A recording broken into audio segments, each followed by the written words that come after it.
2, on the 13th of January. As the chair of the Norwich Select Board, I find that due to the state of emergency declared by Governor Scott as a result of the COVID-19 pandemic and pursuant to Addendum 6 to Executive Order 01-20 and Act 92, this public body is authorized to meet electronically. In accordance with Act 92, there is no physical location to observe and listen contemporaneously to this meeting. However, in accordance with the temporary amendments to the open meeting law, I confirm that we are providing public access via Zoom. All members of the board have the ability to communicate contemporaneously to this meeting. The public will be invited to speak. I ask if the public chooses to speak, they state their name and locatable address. All votes will be roll call. And in a minute, Roger will describe how to notify the board that you want to speak. So having said that, I am calling the select board meeting for the 13th of January to order at 6:34. So to participate via Zoom, go under reactions and there'll be an option to raise your hand. If you're on phone, push star 9, that'll signal to me to alert Claudette that you'd like to make a comment. And then once recognized, push star 6 to unmute yourself. Okay, so first item on the agenda is approval of the agenda. Any board members or town manager have any issues they want to pull, reorder? Yeah, Herb. Just more logistics, that when you're talking about the warning and all that, since you have your Monday meeting, you should be approving the warning on Monday night rather than tonight. But if there are any articles that you as a board want to talk about, I'd focus on that. That way that will limit your discussion on Monday. Okay, thank you. And moving now to public and select board comments. Any members of the public wanting to make a comment on items not pertaining to the agenda?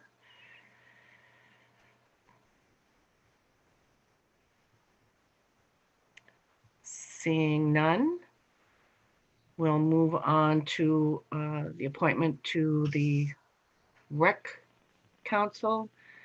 Is there a motion to appoint Nina Sablin, and I hope I'm correctly pronouncing her name. Join the meeting.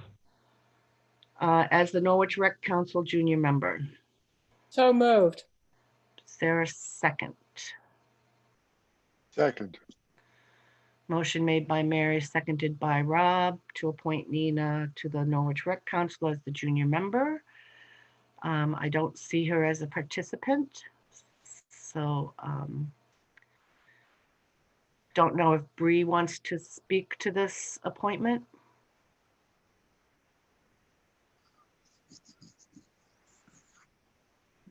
I'm happy to say that in other capacities. Oh no, Bree, you're here. Go ahead. Sorry, I'm sorry, Roger. No, I was muted. I had a little bit of a problem logging in. Nina might too, unfortunately. But so Nina is wonderful. Obviously, she's worked with us on the Youth Advisory Council. She worked with Roger. She's one of the most responsible teams I've had the honor of working with. So I highly support her being part of the Norwich Rec Advisory Council as a junior member. Thank you, Bree. Yep. Any select board questions or comments? Seeing none, we'll roll call. Mary, how do you vote? Yes. Roger? Yes. Rob? Yes. John? Yes. And Claudette's a yes. So that's 5 yes. Next item is the consent agenda. Is there a motion to approve the consent agenda? I move to approve the consent agenda. Is there a second? Second. John. Motion made by Mary, seconded by John. Anything anyone wants to pull?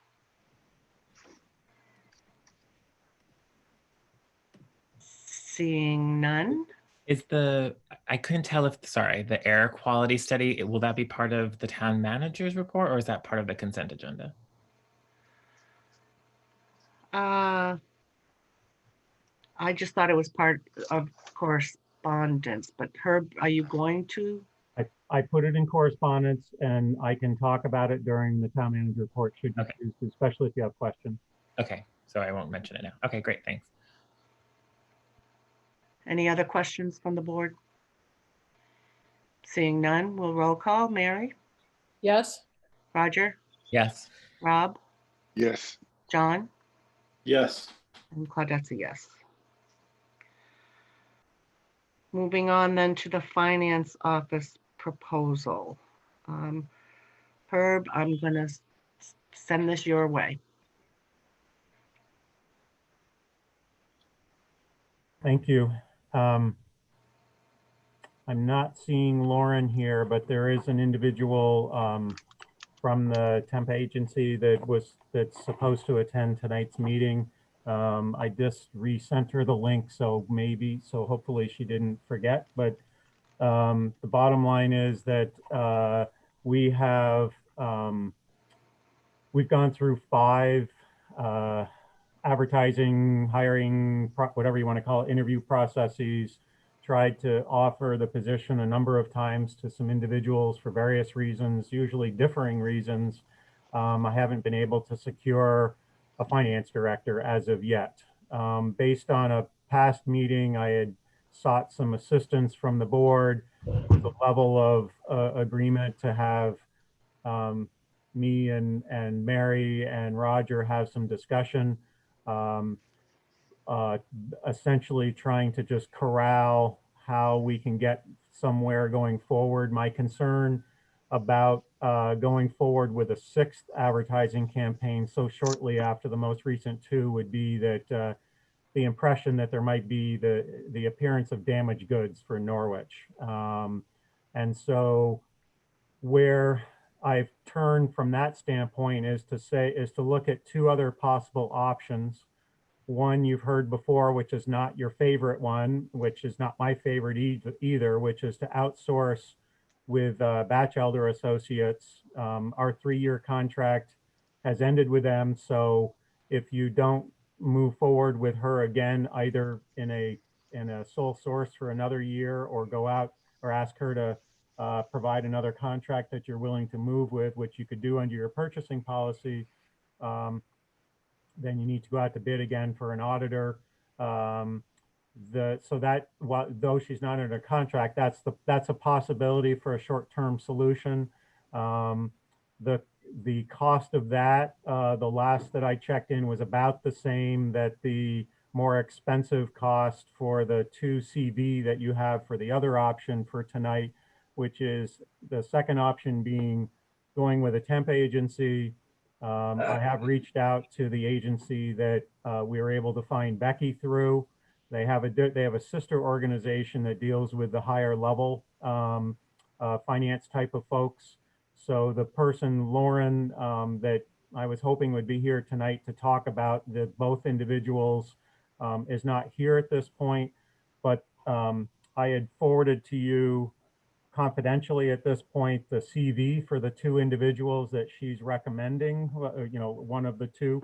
One is much more expensive than the other.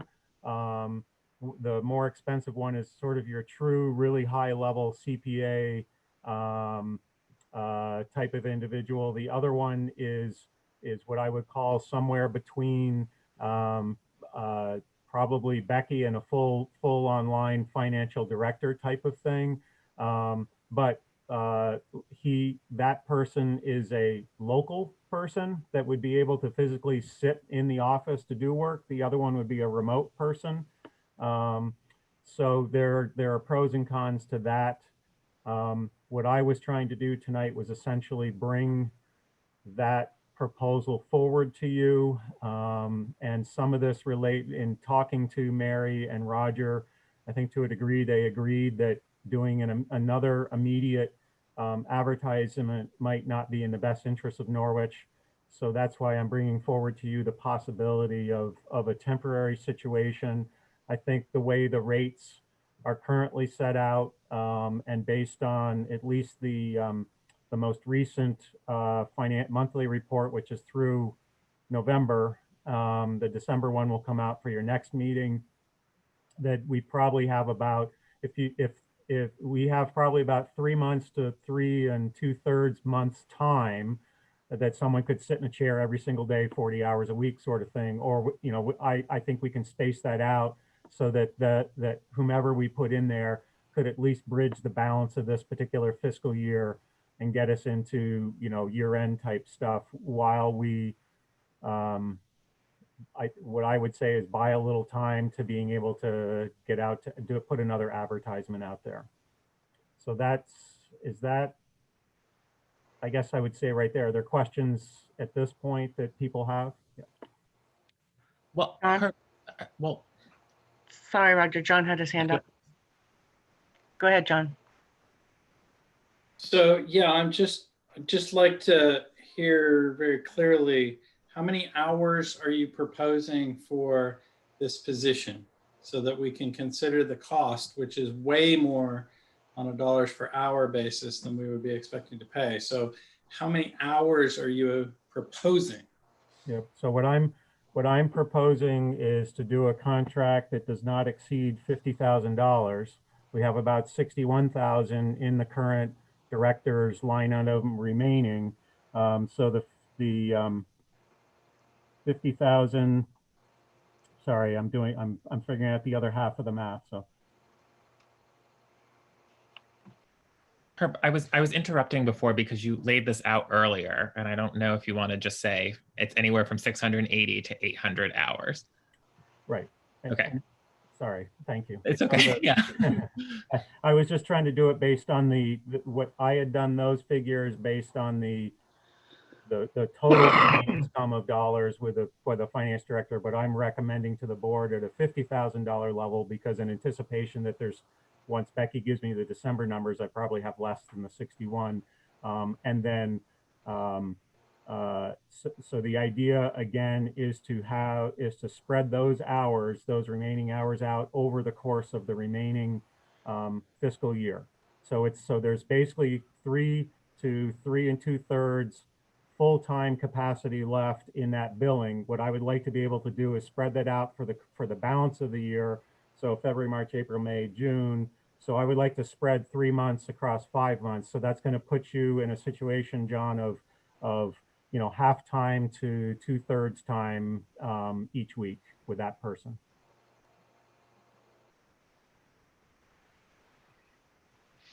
Okay, thanks. Mary? I like the idea of the person who could actually be in the office just as a placeholder for the time being. I think if Lauren was here, I think she would be also saying, because a question I had for her is, of those individuals, is there one of those two individuals, would they be a natural fit potentially? Obviously you have to experience the people, but would one of them make a logical, natural connection to becoming the finance director, just like Becky did as a temporary? The less expensive one is the one that Lauren would focus on as the potential to serve that role. And if you asked me today, which one would I choose? I would love to have the high-end CPA to come in for a month and just give you guys everything you need to have and set up whatever. But I think if we're going to bridge the interim with the future, I think the latter candidate probably serves that purpose better. One, because he's local. I think that's going to serve our office much better, having a live body there rather than just a remote situation. It's going to do a better job of doing the checks and balances that are necessary in that office. And I think that person may be the one, if again, assuming success, could be the one that ultimately becomes a finance director type or a full-time staffer working toward becoming a finance director. Roger? Herb, I also, in our conversations, you talked about distinguishing between the NEMRIC bulk time agreement, which we've already approved, which has a sticker, attached to it, right? And then also this position. So, I think this is a robust plan that you're putting together, right? It's like there's 3 roles now. And so can you talk a little bit about how this is different or complementary to the bulk time agreement with Nemrick? And because this temp situation is meant to take on some of these finance director duties temporarily, while you're seeing the Nemrick bulk time agreement for that ongoing, to tap into that ongoing training that is needed to continue to stabilize this office. So is that right? And can you just talk a little bit about that? Because Yeah, so I think in the trilogy of what we're talking about, you have Becky that conducts her role basically as a day-to-day, dealing with accounts receivable, accounts payable, payroll. There's some overlap in terms of the checks and balances that need to occur, but she basically, think of her as the day-to-day, but doing a lot of the grunt work related stuff as it pertains to the finance. The temp would be dealing with the higher level stuff, which is trying to really focus in on the monthly reports, the other form of reporting that I and you as a board are looking for, to deal with year-end related stuff, to deal with the creation of my sanction protocols and procedures that I really need to be getting into. I also see that person being one that can help me work with you folks with regard to any amendments to policies financially that you're looking to deal with. And then Nemrick comes in as sort of the expert of the system, the Nemrick system. There's still work that they're training Becky on with regard to things. So obviously a temp coming in is going to need some level of understanding and working the Nemrick system. But the bulk time arrangement does not limit our use of them to just finance. It's an overall payment that we're making for all kinds of stuff. So as for instance, with the lister's office in the middle of trying to hire a new assistant for them since Misaki moved to DPW, that person and all of their training can come under that bulk time arrangement, and as well including the town clerk's office that uses some of the Nemrick modules. So there's utility continuing and expanding with regard to that Nemrick role that still remains critical to the town and its operations. The nice thing is, by bringing, with the temp coming in and trying to lock down some of this financial stuff for that office, it potentially allows, we're using less and less time of Nemrick as Becky's becoming more up to speed, but some of it would still be used for that office. But the ability to spread that to, for instance, the lister's office and to any updates for the town clerk, that plays in as well. So the length of time of the contract may go a little bit longer because we basically have it until we run out of the money type of stuff. So we may have the service longer than what we might normally have been dealing with, and or the situation where we can spread the value of the bulk time arrangement to other departments.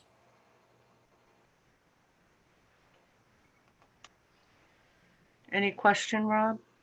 Yeah, I was wondering, what does that do with the in the finance office? How would the seniority come into effect? Is with this new person with somewhat more experience, perhaps a higher level of experience, be responsible for overseeing Becky, or is that entirely in your ballpark? That remains in my ballpark, because the individual coming in would be a temp and would not technically be an employee of the town. So they would not have supervisory role over Becky. I see them working more in tandem with each other, where Becky's doing, again, more of the day-to-day work, and this person's going to function more to deal with a higher level related stuff that needs to get done, that I've been essentially trying to serve de facto as finance director since Roberta left from that standpoint. And as you all are well aware, that just can't happen for an extended period of time. There are things that we've been able to do, and I think we've been able to do it very well. I think Bonnie Batchelder identified that with the presentation of the audit, but she also was very clear in saying that's not a sustainable situation. And frankly, I don't want to be in that position anymore. I can't do the things I'm supposed to do as a town manager when I'm having to spend some time downstairs trying to do stuff in tandem with Becky. And I know that there are other individuals like Cheryl that are offering her help as necessary, but this is just not sustainable. And we're getting to the point where, despite the fact that we're unsuccessful in getting a candidate through 5 advertising campaigns, something has to give. And I think what needs to give is to hold off on advertising for a while, get somebody in there that can, yes, will require some level of training and bringing up to speed, but can focus on the things that office needs to focus on, which will allow me, yeah, I'll have to have some overlap and supervisory role between the two. The hope is that it will also add to relieving me of some of the burden that I've been under for over a year. And keeping in mind that we've been without a checks and balances system since the beginning of 2019, when our former finance assistant walked away from the job. So Roberta served for it was almost 6 months alone herself.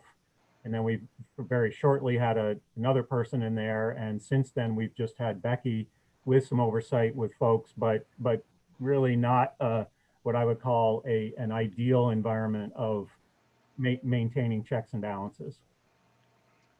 So if I can ask another, Sure. This person, if we commit to $50,000 with the agency, are we committing specifically to one individual for that period, for that amount of money? Yeah. In other words, if we start out with the lower level person and we decide that maybe we need something a little bit more, somebody with better knowledge of the principles of municipal finance, yeah, can we switch to that person? Right. We would be under contract to essentially amend that contract. We would have to mutually agree with that, with attempt to say if one individual isn't quite doing the stuff and we really need to shift to that higher CPA level or vice versa. Yes, we can make those shifts, but basically what we're trying to do is not have to make those changes. We're trying to find the right fit now without having to shift again. Well, hopefully it doesn't come to that, because that just adds complexity to the issue if we run into that. But it's clearly a possibility. Any other board questions? Herb, have you talked to either one of these two people? No, the original arrangement, we had a different candidate that was going to be here tonight to be able to answer some of your questions. But now that we have that person moved on to a different position. And so Lauren has worked with me to identify 2 additional people. And my original thinking was in having somebody here it would be, I think, fairly awkward to have 2 people here in the same temp agency, kind of, lack of a better term, battling for the position. It seemed too awkward. So I asked Lauren instead to be here to be able to talk about both and what it would be. She and I have had a number of conversations on the phone and traded emails. Again, I apologize for her not being here, but I think I generally summarized where she was headed in terms of, if you were to ask her what would be the recommendation for one. I think she's leaning us toward the local person, but she also the idea here is, and I know that you folks are looking to, get the feet wet right away, get some stuff in here, get some things done. And so, clearly that CPA guy at a very high level, can provide that. I mean, he's probably way overqualified for the particular position, but it would give you, probably some immediate results. I think the other gentleman will give you immediate results as well. He's just not at as high of a level. And I think the hourly rates for each, and the hourly rates that are presented in the email that I forwarded to you are the rates that the temp agency charges. It's not just the rate of the individual coming in. So sorry, that's the contractual hourly rate. But you can see the difference in those hourly rates to get a sense of the quality, for lack of a better term, of the qualifications of each.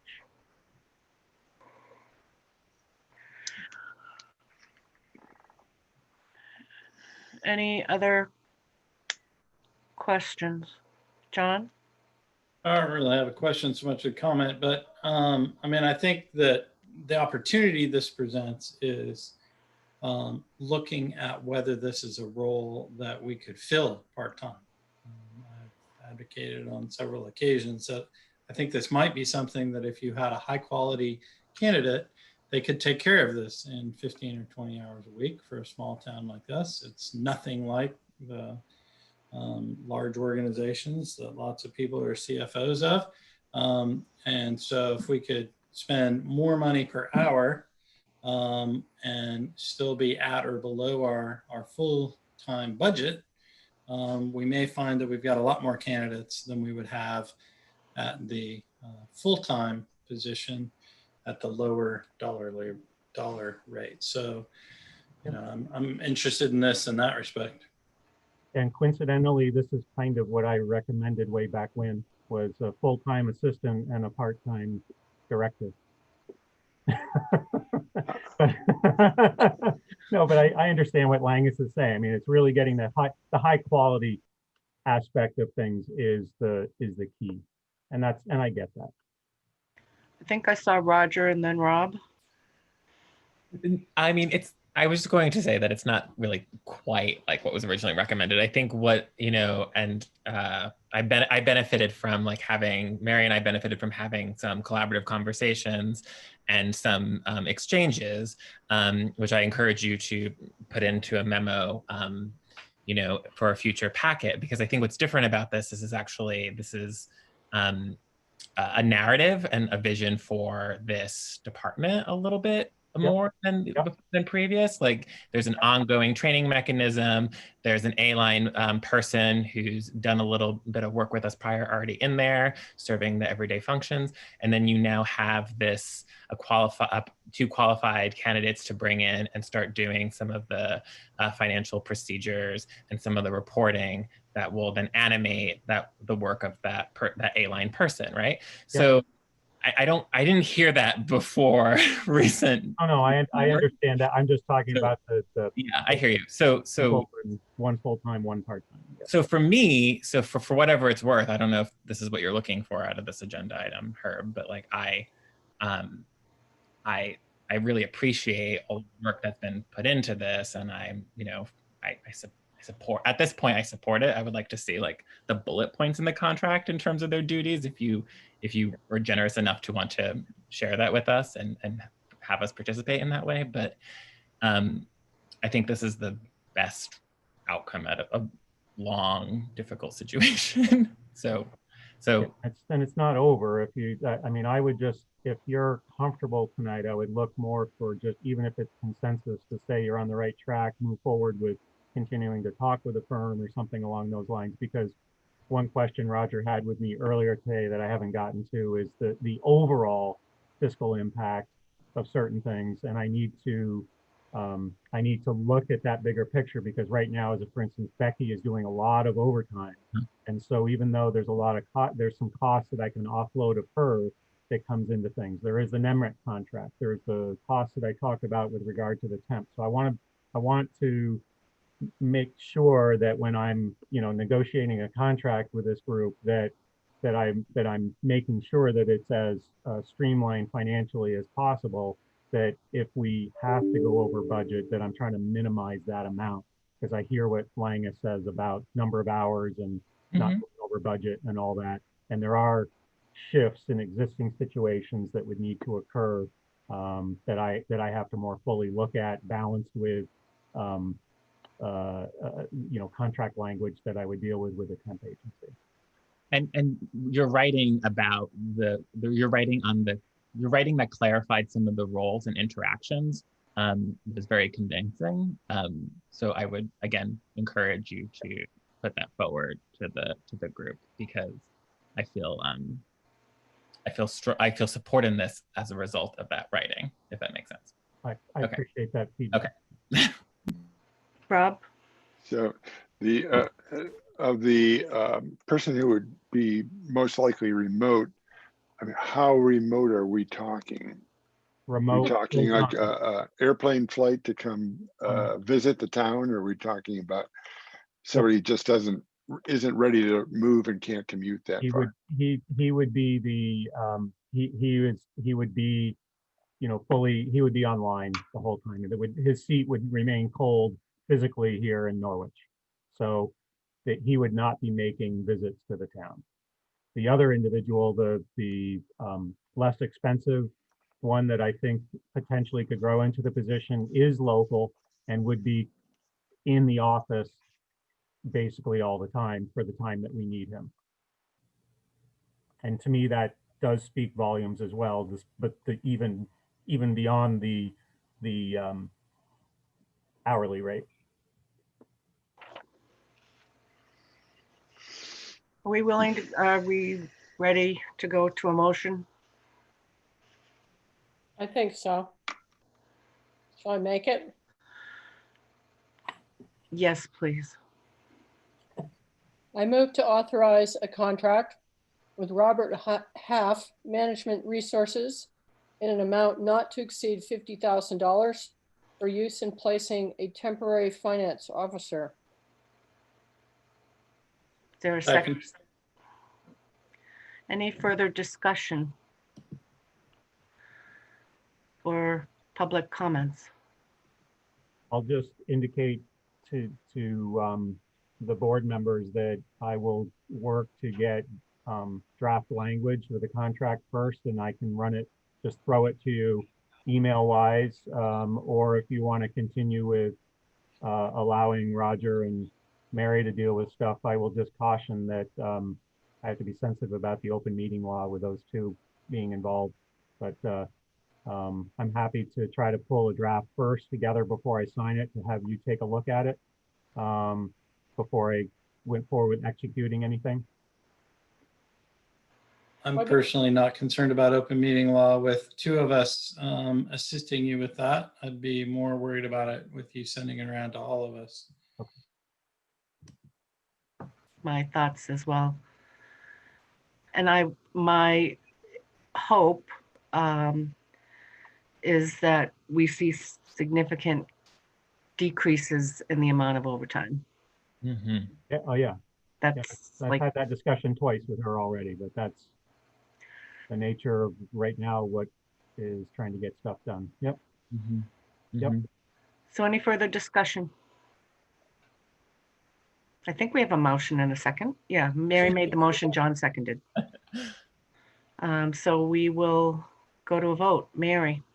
Yes. John? Yes. Roger? Yes. Rob? Yes. And I'm a yes as well. Thank you very much. I know this is a difficult decision and it's a tough one. All right, done. Moving on to the budget and capital improvement plan. We received an email from Herb with some recommendations for, I don't have the email right in front of me, but I believe it was the going back on the paving to a $60,000 versus however much it was before. And the bridge, moving down those budget requests, those item requests significantly, which and adjusting I think it was the police department overtime or part-time officer wage. Yeah, I reversed at the meeting last night or the other night. It was the 5,000. What happened was we didn't put the money in that line item that should have occurred. I set it the backward way. which would effectively bring the percent increase to, I believe it was calculated at 6.41%. Yeah. So I'm going to just be asking the board if there are any other thoughts they have, and I see John, or possible changes in the budget. John. Yeah, so I went through and looked line by line at the ones that we took across at the end of the meeting, just taking Rob's numbers. And I've got about probably 10 that I'd like to raise for consideration, because in most of the cases, they weren't in fact averages of the board. They were ones that Rob had decided he wanted a different number. So, but some of them I'm suggesting a little bit higher, some of them I'm suggesting lower, some of those in significant amounts. So if you'll indulge me, I would like to go through those individual lines. Yes. And this is based on the version that Herb sent around. So that is the as of 12 January 21 with TM recommend 13 January 2021. Can, John, can you either share your screen or Sure. somebody share a screen so we can look at what you're seeing? I'm okay. Yeah. No, I've shared mine. That makes more sense because we're talking about my changes. So do you see that? Yep. Okay. So I've highlighted them in bright red as opposed to the burnt orange of the town manager changes. Of your excellent wall in the background. You like that? It's a Yeah. slightly different red. That would drive me insane if it were this red on my wall. So the first one is considerably larger. I just wanted to flag this. I'm happy to go with whatever you guys think. But it's line 227, repairs and maintenance, public safety facility. You know, the, why did I have that number? I thought that was oh, no, that's an average number. So never mind, actually, because that's an average number that takes in an unusual number from 2019. So Yeah, I think I would have dropped that out. Right. I rescind that comment there. All right, making progress already. The next one would be line 237. This is the on-call wage for the police department. So this was not, in fact, an average of the numbers by Rob. This was just adopting the chief's number here. Mine is the average over the last 3 years. And I think that there was a sentiment that we wanted to try to minimize this, though I note that Claudette did have the town manager's number in there. So I just think this one might warrant a little bit of discussion to see where we really want to be on it. I'm perfectly willing to drop it down to what your average is. That's also the number I said. As an additive, just know this is a contract, so union contract item, so it's going to be whatever it falls out to be, whatever you budget. So that's one of the reasons that I do the averages, I've said. Do we have right, so we don't typically have control over this number. So the question is just really whether we want to try to predict it. The history, I think, has been to overestimate to make sure that there's enough to cover it. But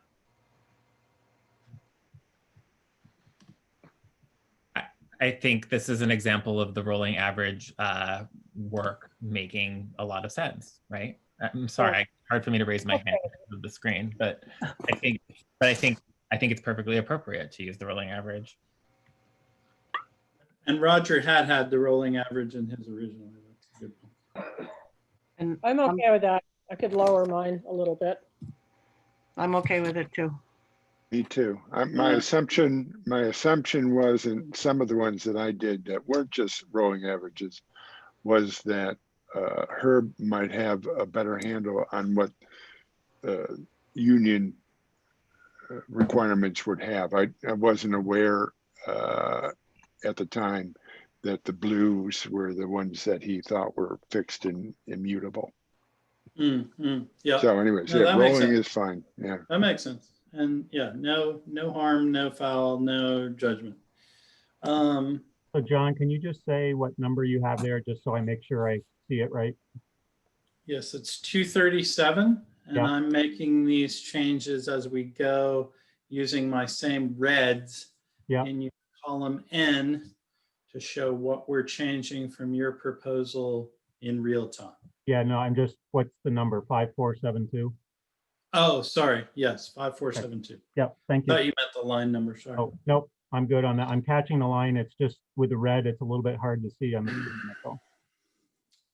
So the next one is the same issue. 23843 was the suggestion from the chief and Herb. 19838 was the rolling average based on, and Roger and I had that. And again, it's just that it's a little bit more money, so it has a little bit more impact. So I thought I would raise it. I'm fine with the rolling average. I'm okay with it too. Me too. I attempted to go line by line, John. Thank you for doing this because I was really wanted to look to see where our variances were. No worries. 240, this is one of the Herb changes. So this is the 5,000 part-time officer wage. Same issue, but explain to us again, Herb, the 5,000. That So was just that you had meant to put it across and you didn't before? What happened is, with the part-time officers that we had to deal with over the past year, we actually accidentally put it in the regular police officer wage rather than Becky wasn't fully in understanding where that went. So instead of going in a part-time, she had put it in the regular police officer wage. So that needs to be higher than the 1,600 that you had agreed to at the last meeting.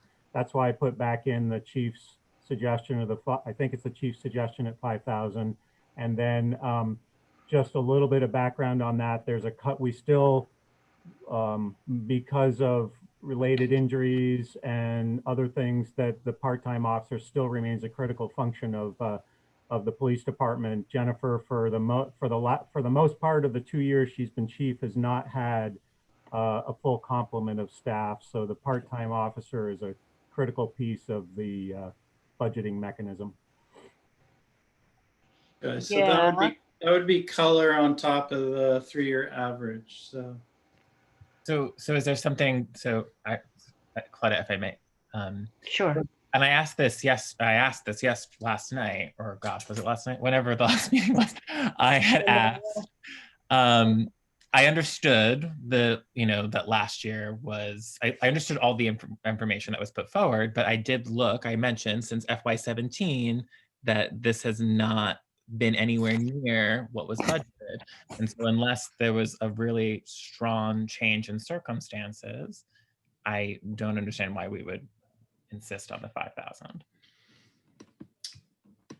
Right, and so as a general budgeting philosophy matter, right, when you expect a big jump over something that historically has been quite a bit lower, but again is not very predictable, then it's, if you do that a bunch of times, then you're padding your budget.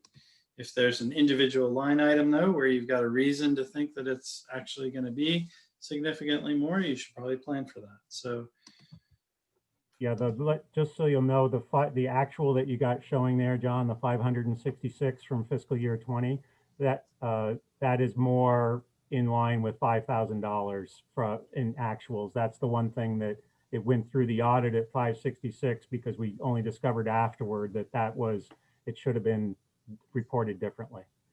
Okay, and then the previous years were quite a bit lower, you can see, but right. But if that's true, if last year's actuals were more like that, then that's significant.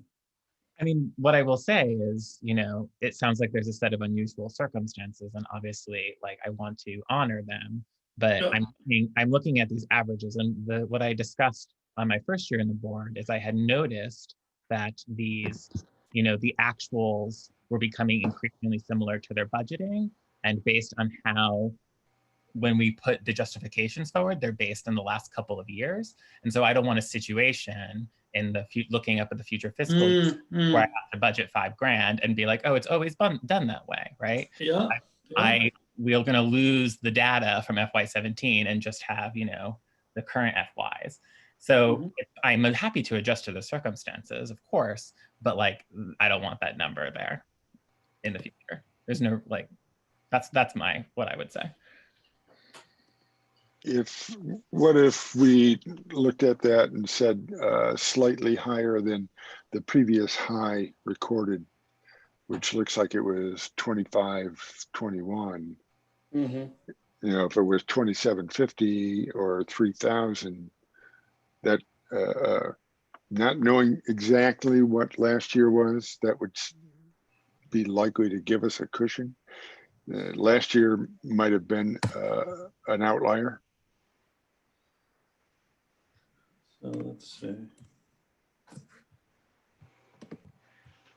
Are you averaging all of those out, John? Is that? Yeah. So, and then I'll use that instead of our. I almost know how to use Excel. parenthesis.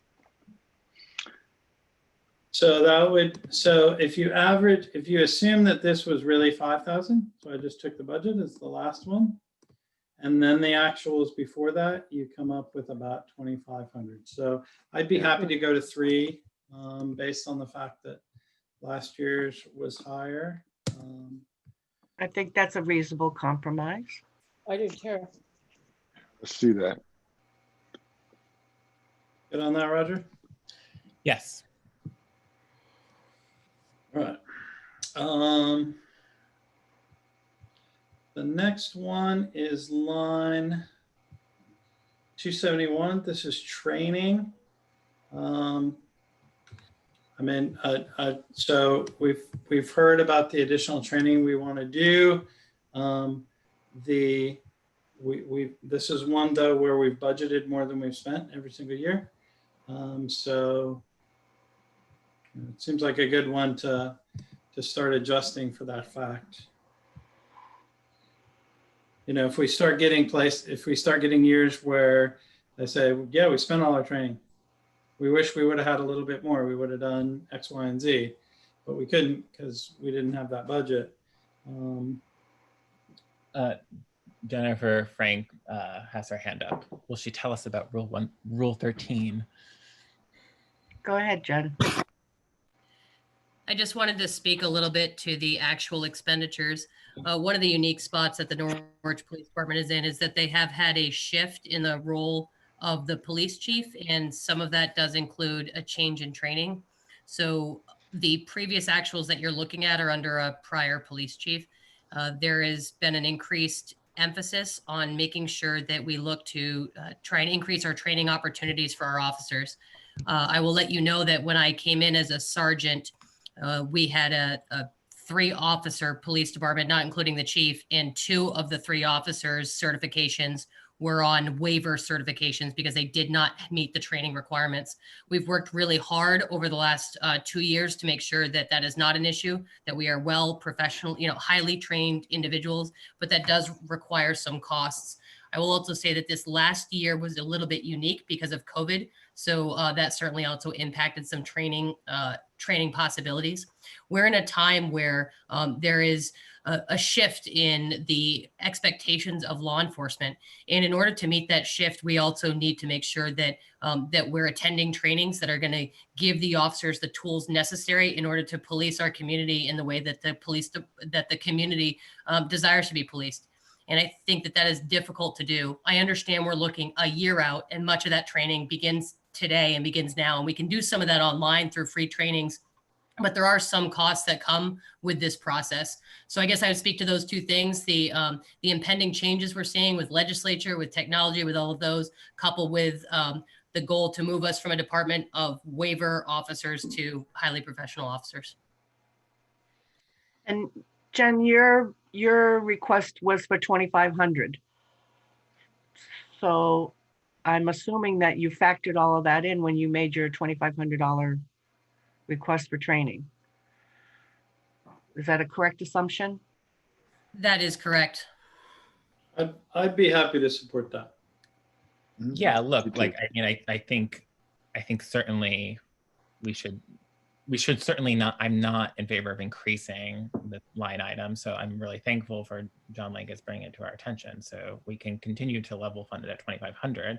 But, you know, I think I'm also strongly in support of 1,500. I don't necessarily think training is the answer to creating a police department and the vision of the community. Mary, are you okay with 2,500? Yes, I am. And I Rob? am in favor of Yeah. training as well. Yeah, likewise. We're at 2,500. Okay.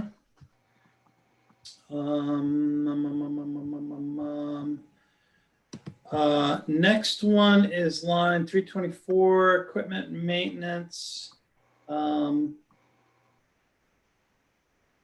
It's another one where the discrepancy is pretty big, but also the discrepancy between chief and the TM. So maybe we want to leave this at more or less where we ended up, or Herb's number. The 3-year average is considerably lower.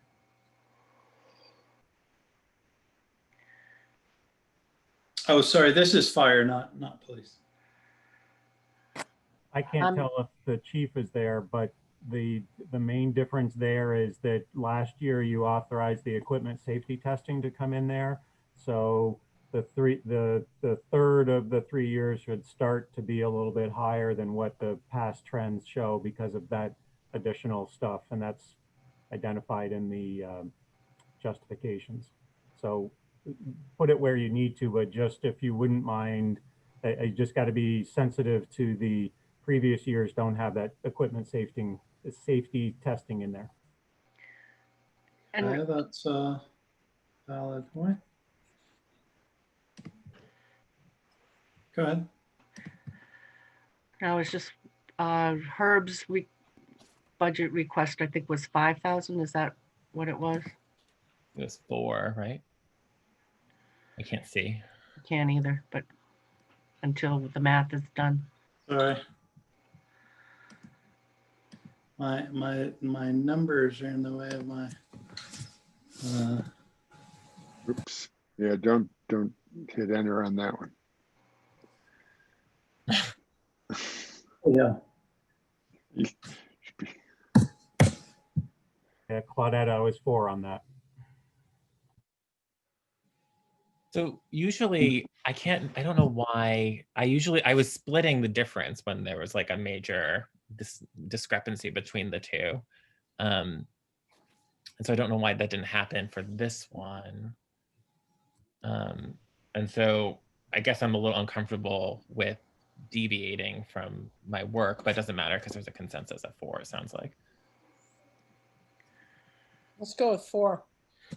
Yeah, The average over the 3 actuals and 1 budget with the higher budget would be 2,600. So, but I'm happy at 4. That's 4 works for the me. emerging consensus.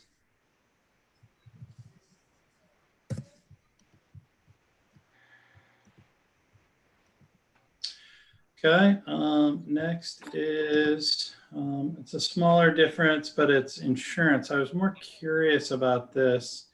Why the insurance? So isn't that one I would thought is more predictable, but the chief and Herb are fairly different on that. So my 3-year average came in kind of in between them. So I wondered why, Herb, your number was almost 50% higher than the chief's. Because I look at the actual premium costs that we pay. So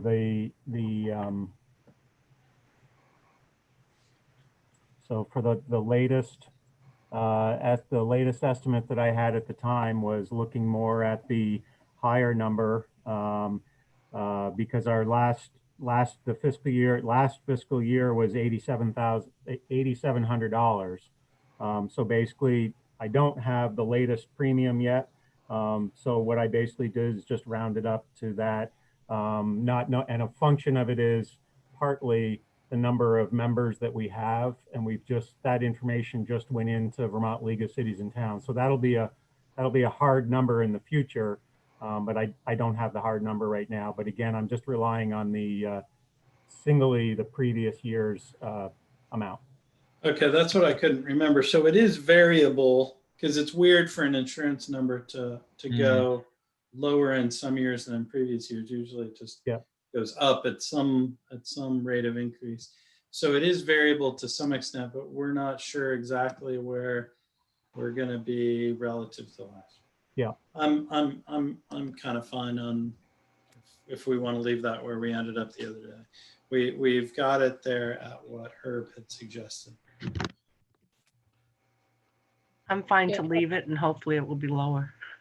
Yes, good point. I agree.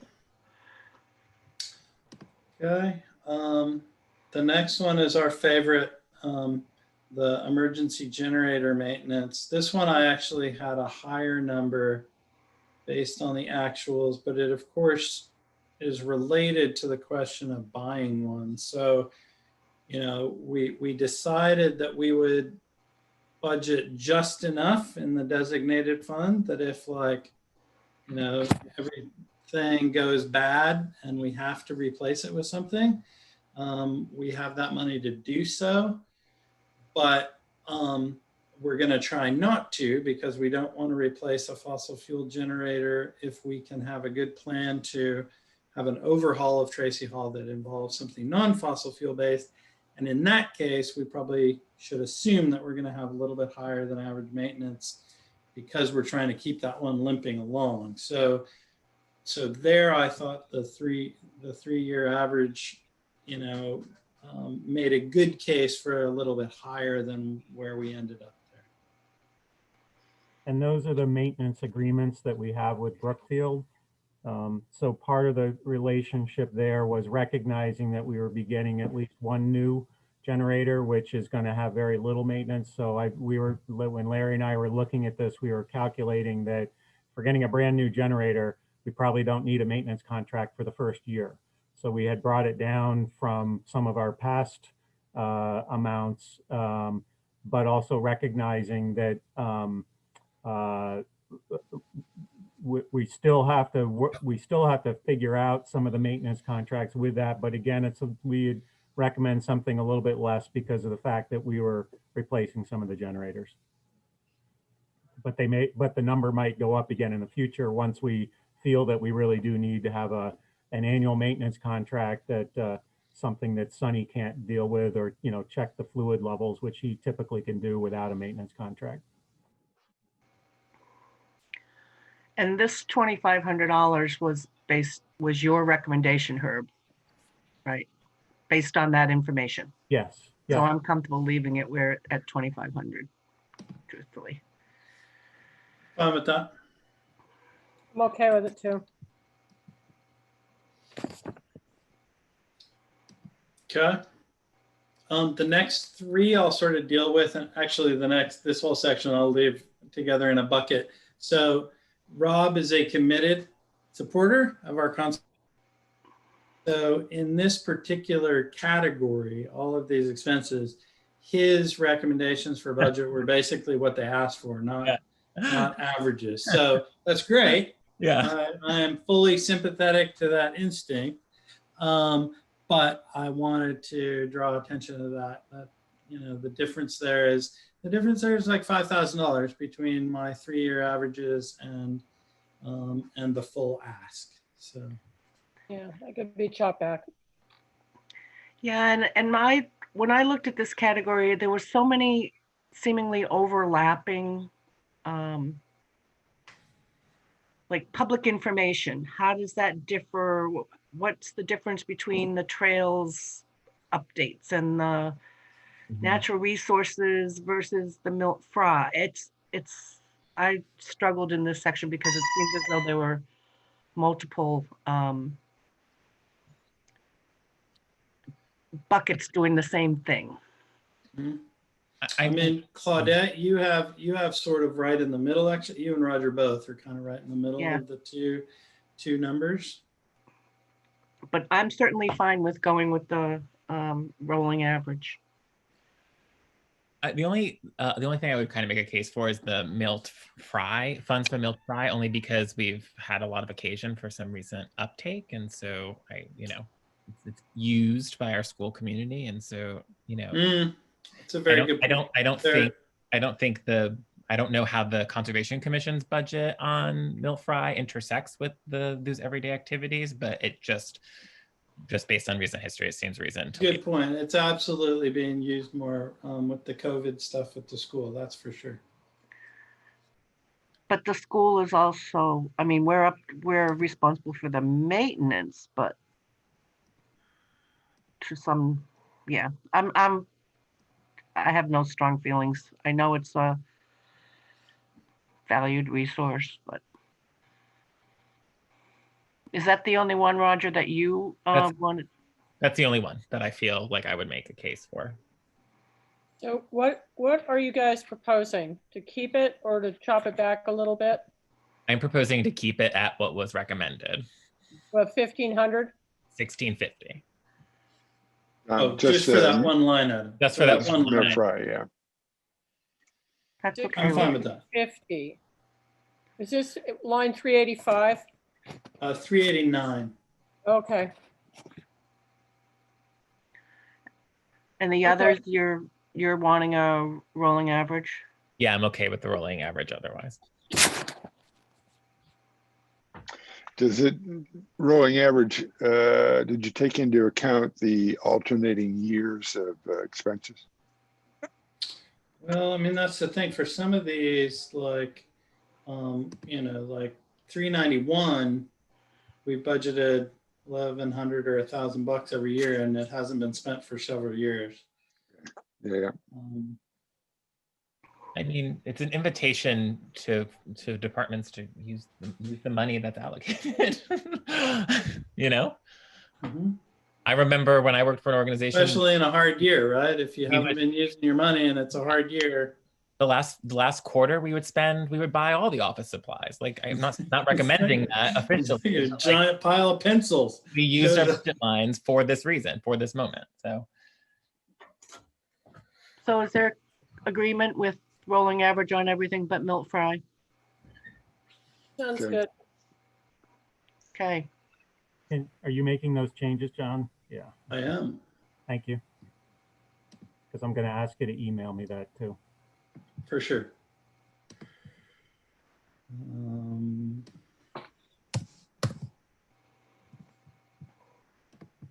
Okay. So next one is so these start to be the ones that are biggies, and we'll cover Herb's big ones too here as we get down into these. So road crew wages. So we had chopped it a little bit based on no new general labor. It's still higher than the 3-year average. It's gone up a little bit, which the 3-year average gets you pretty close to that. I'd be happy to go up a little bit above the 3-year average even. I mean, I don't know. Are we thinking that, That's all you for a long time we haven't been doing what we need to be doing with the road crew? So It's been pretty consistent, actually. Yeah, the difference in the numbers, as you may recall, is in the current fiscal year, that's up a little bit because I anticipated the retro pay for negotiating a new contract. So, Yes, I did forget about that. okay, so that's in there. And then the number as changed where your cursor is right now, the 282, that is a function of taking out the laborer. But it is a function directly related to the compensation sheet that I gave you. So it links directly all of the employees in there based on their contracted amount, including the now known CPI. The one difference that I would say from previous years budgeting to this year is that when Roberta would give you stuff, she would sort of give you what the number was for the entire year. What I've done in the compensation, it based on what someone was on July 1st. She didn't well factor in the anniversary date of someone that would shift steps.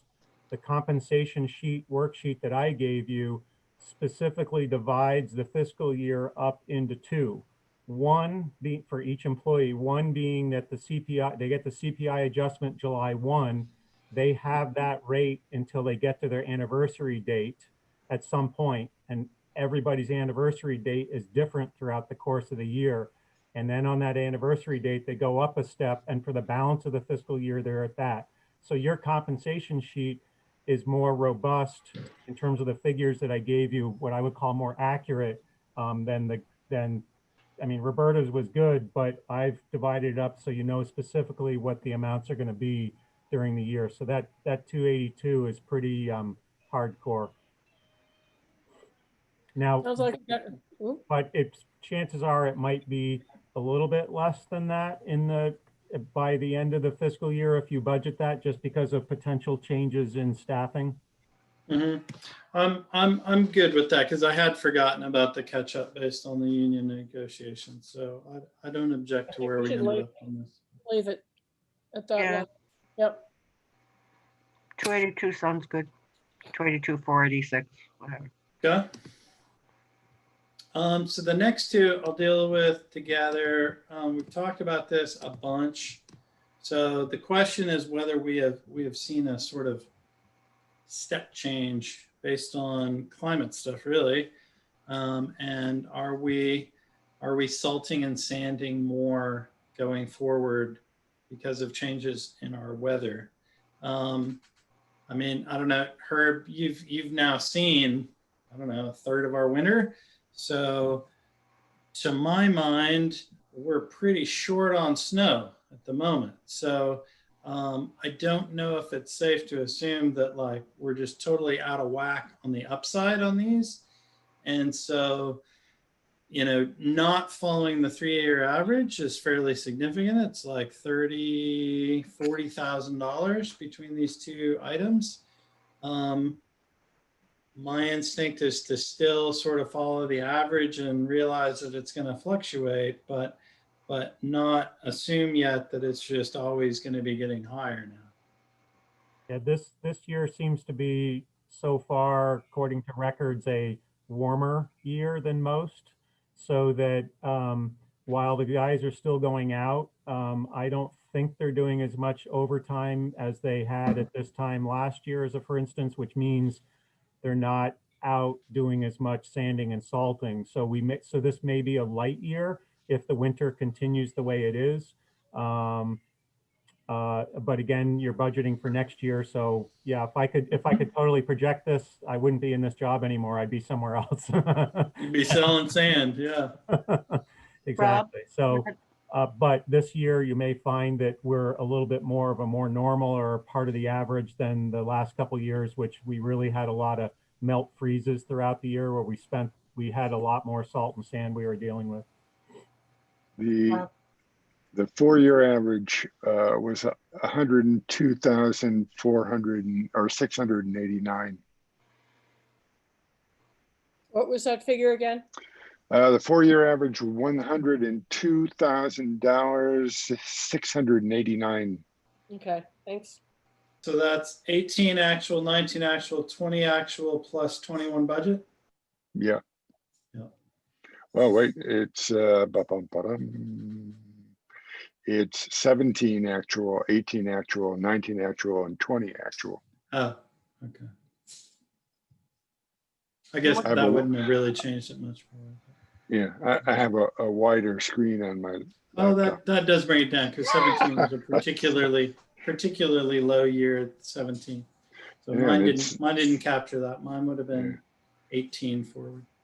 So what was your total again, Rob, or your average? 102,689. That seems, Which interestingly is almost spot on with the most recent actual year we have, which is 2020. Yeah, I think I allowed that 111 no, where's mine? 121 might have been worrying about increased costs of salt if it Mhm. stayed on average, but I think 102 would probably be fairly safe. I'm comfortable with that. What are you comfortable with? Rob's? The 102 wouldn't change. Okay, 102,689. Roger, John? I think these are the numbers that I would like to stay more fixed about in the future. So like I'm fine, like, so in other words, if it's 120, maybe the number is not 120, if it's 110, like subject, and then only change it subject to the cost of the materials. I think this is really difficult to be predictive on, and I don't want to be like stuck with holding an empty bag. You know what I mean? So like I'm fine to take this approach that we've discussed, but I think like in the future, I'm like more keen on just accepting that number and keeping it the same every year and never talking about sanding and chemicals until the price, unless I hear something about the materials themselves. Does that make Well, sense? so, I mean, Well, that's it's an also interesting weather budgeting theory question, right? So typically, if you have a budget item that is critical, Mm-hmm. absolutely want to make sure you cover it. Yeah. Then you would probably pick the highest number that you have seen in the last 3-5 years, which would put us at like 140 Mm-hmm. from 2019. 2019 was like a huge expensive year for this. So it's an interesting point. Do we find these to be so critical to our town operations that we don't want to borrow from Peter to pay Paul if it ends up being too high? But it's also interesting that last year we had a lot of ice and we came in at 102,000. No, we haven't seen, well, let's see, 2020 actual. Yes, that would be last year's. You're right. You're right. Not without like hearing weekly updates from Herb on it, right? There was like a real guarding of but you know, and maybe that's just the philosophy we take, where, you know, we like have this bated breath over our sand and salt materials every winter, and you know. well, Anyway. it is weather dependent as well as price dependent. So that makes it a little more of a crazy thing to predict. I can't control the weather, which is why I would want to stay, but I would want to keep it at like 1 teen, like 112, like whatever the 1 teen number is. I could clearly the case for 120 is A little too much. perhaps, but So though, how about John's average then? That one, is it 111? 111. Yeah, Yes, average. 111, Yeah. 148. 148. Or Claudette was at 115. Also not a bad. I like the Place down. Claudette one, personally. I'm happy to support that. All I can say is I've got 4 studded snows, so I don't like it. Not everyone does, but yeah. Yeah, true. So we okay with the 115 then? I am with hopes. With Madam hope. Chair. Yeah. go ahead. Madam Chair, sorry to Budinsky, but Larry just texted me saying that his star 9 doesn't seem to be working. So I know that Larry wanted to say something. So I don't know if Roger could help him. He will have to push *6. I can't unmute him himself. Well, I guess he's not, his hand isn't going up, but so. Can yeah. he push *6 to unmute himself to speak? Let me, hold on. Unless I think he's here on Zoom, so he could just unmute himself.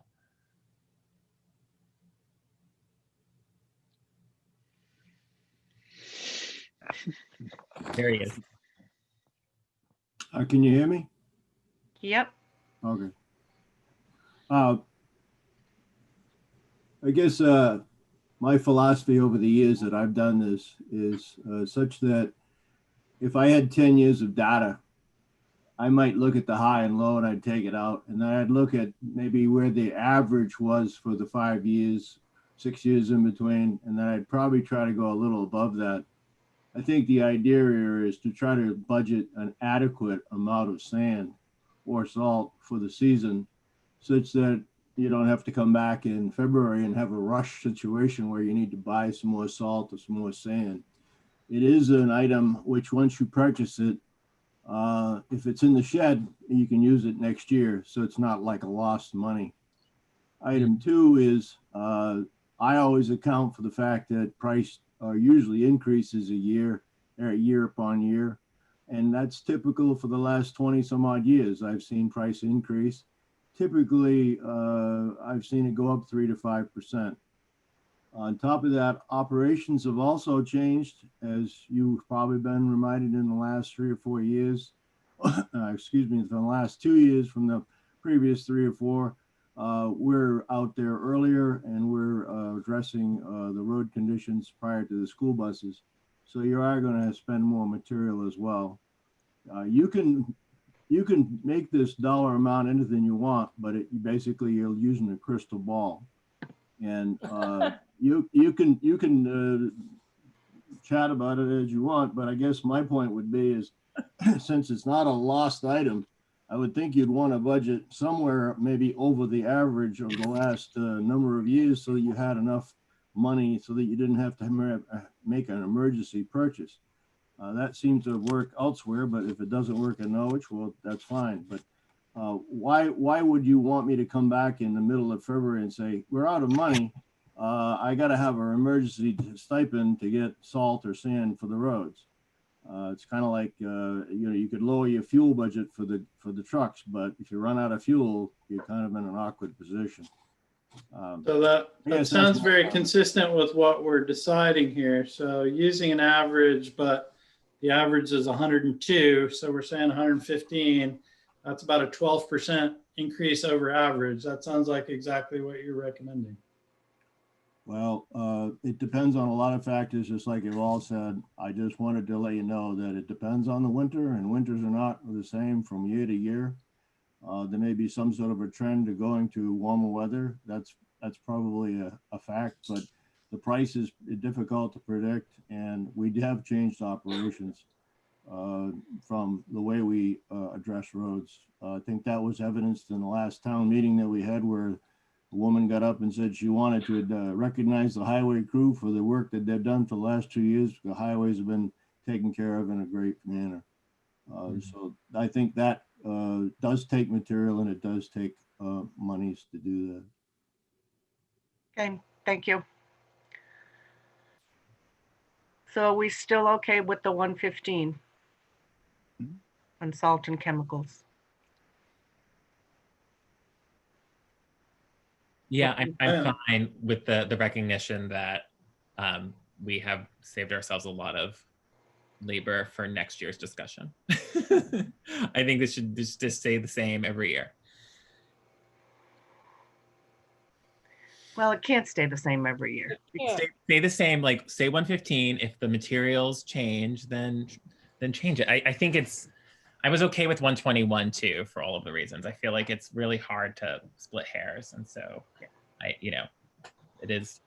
fine with all the numbers, to be honest. Okay. And then sand, John, I'm guessing that again, it's your rolling average. Yep. It does have an outlier though. It's got this weird 2018 where I think we did what Larry's talking about. We bought a bunch of sand in the previous year. We didn't end up using it all, so we didn't have to buy that much the next year. But then the year after that, we bought a ton. So the last 2 years, we've averaged like 102 each year. So, I'd be fine leaving it at the number we ended up with, which is 105 if we want to do that. Me too. Let's leave it. Okay. Moving on. Getting close to the bottom. Okay, now we've got our favorite. Oh, no, we're not quite at our favorite. Paving, oh, contracted paving. So that was a pretty big difference between what we expect to do and what we've done in the past. Is this the one, Herb, that Claudette keeps focusing on, the 1 mile of totally redoing it as opposed to just a new paving surface? No, that's the 1 mile reclamation is the big $243,000 project in the capital budget. That's what I've said, what I basically have taken out until we get caught up on RSMS, meaning inventories of the roads and stuff, so that we would probably do a more normal paving projects, whether that's Beaver Meadow Road or what have you. So that's why the designated fund was just at 60. This paving one here is the contracted services line item. I'm sorry, the other projects one is the one that I think was the past director's sort of fluff line item. And that's why you can see the trend budgeting wise that we brought that down from the regular 60 down to where we're at now of the 30 and where you put it at 25. There are throughout the course of a year times that we do need to bring a contractor on board to do various stuff that we didn't anticipate, as a for instance. So I would appreciate still having an amount there, but we've tried to cut the level of excess, for lack of a better term, in that line item. Are we talking about paving or other projects? We're talking other projects. Yeah. Okay. Yeah, the paving in that one is simply when we have a contracted service where if we dig up a roadway to put a new culvert in, you got to go put a patch back in there, and having the contractor come out to do the linear patch across the road and roll it out. That's generally that stuff, as well as if we have to hire somebody to do kind of the potholes in the winter time with the soft patch. That's where we have a contracted service in there. So do you want to know the justification for the 66,354? It's Yes. it's the culvert flushing, the culvert replacement, RSMS, the sidewalk inventory, and the traffic volume study. My number reflects the amount minus the sidewalk inventory, but Larry lists all of the projects in his justifications. So culvert flushing, culvert replacement, RSMS, the sidewalk inventory, and the traffic volume study. So that's a lot. I'm fine with that. I'm fine with that then. That's So helpful. keeping Thank you. Laurie's number? Keeping which number? So I'm fine with the number we came up with the other day, which was 47,938, which is Rob's average of Per the year, various yeah, things. rolling. So the I thing would actually, based on that, I'd probably actually raise it. So. Yeah, so Yeah, this is the okay. line item where with that amount, you're gonna get like maybe culverts done. You're not gonna get the RSMS, the sidewalk inventory, or the traffic volume study. So there's choices to be made here in this case. Yeah. We should go. So I'd be happy going up to one of those other numbers. So your number, Roger, why is it different than Mary's? What is out of it? I have cynicism around sidewalks and want to push it off and deal with them differently. Yeah, I'm pro sidewalk. I'd support Mary's number actually. Okay. Oh, goodness. Okay. Yeah. Well, considering Okay. all the categories that would come out of it. So it might be good to break some of that out in future budget. Mm-hmm. From the town manager's perspective, those inventories, Roger, you may push stuff out for sidewalks or something, but generally the real value for me in having those updated RSMS and bridge inventories and stuff, it's really going to help to define the priority projects that we need that ultimately can put money and stuff to. So when you want me to do strategic planning, those are some of those critical pieces that I need to work with to do that. So, You know what? so John, where your cursor is, line 432, that's going back up to 66354. I would support that. Yeah, and I agree that the studies need to be done. I would rather take the $14,000 out of the sidewalk designated fund than cut this one. Different cynicism around sidewalks. So So sorry, what was that suggestion, Claudette? I wasn't sure what that number 66354. was. You are fine with that? Yeah. Okay. All right. He giveth and he taketh away.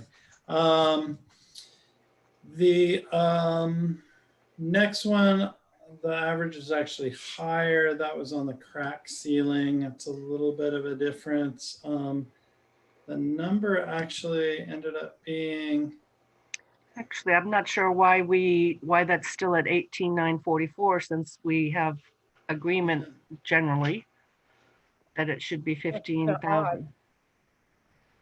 That's a little yeah, odd. that's isn't weird. it? I probably typed too fast the other night. Yeah, I would. Looks like, yeah, just a typo. So maybe, yeah, that was maybe supposed to be 15,944 because that was where Yeah. Rob was. So I'm fine with that. If we change it, yeah.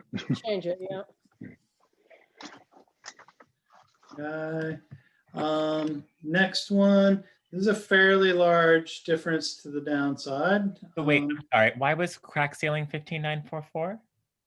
Because It was you guys loud. were all at 15 and the average between the 3-year average that I had and Okay, so we're boosting the recommendation from our employee.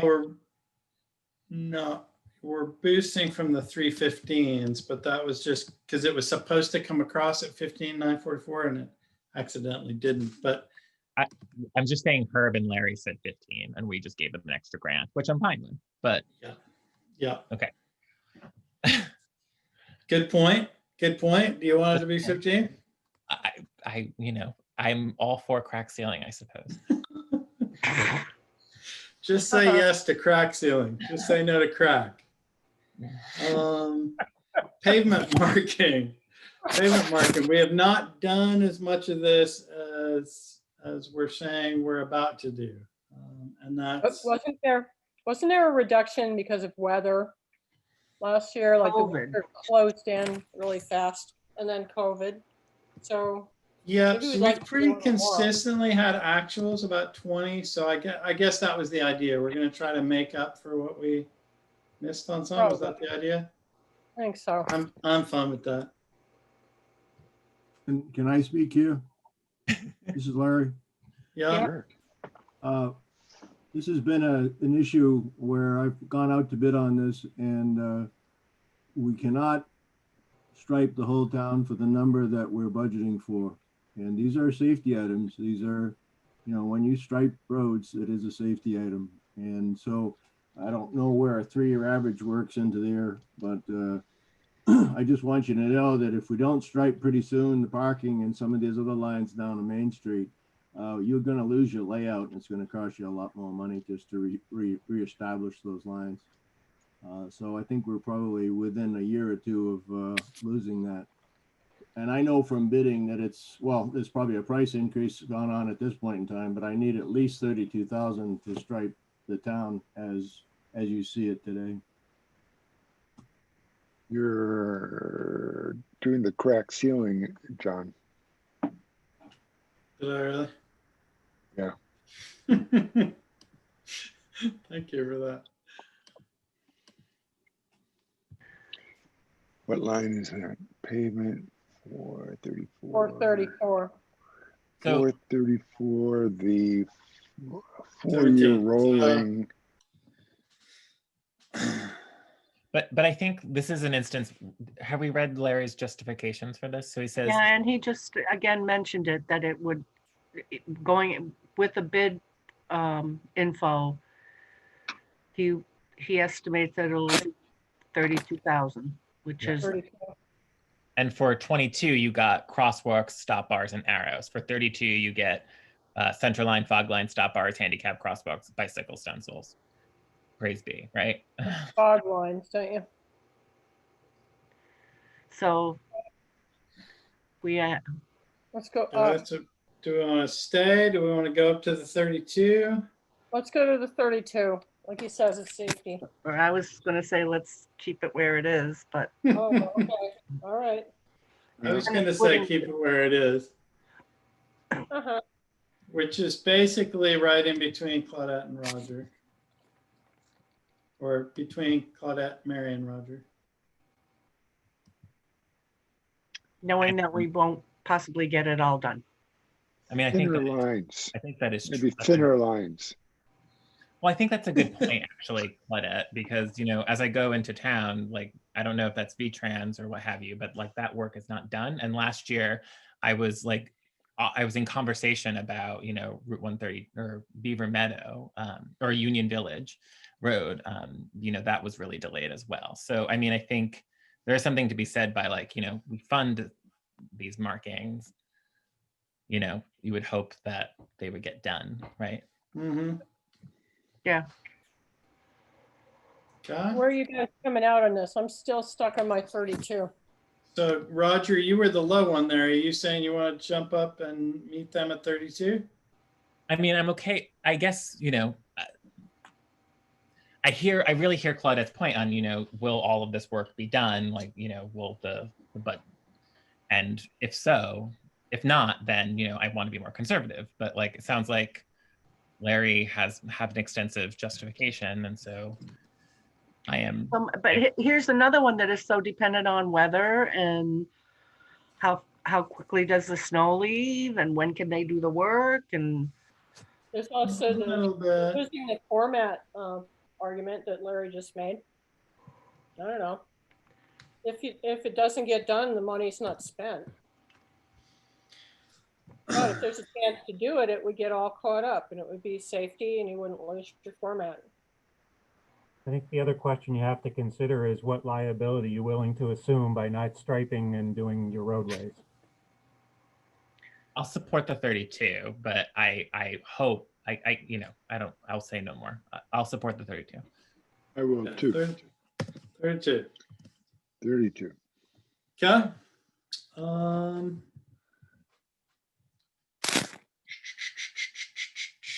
Okay, so these two are the two town manager changes, 468, 469.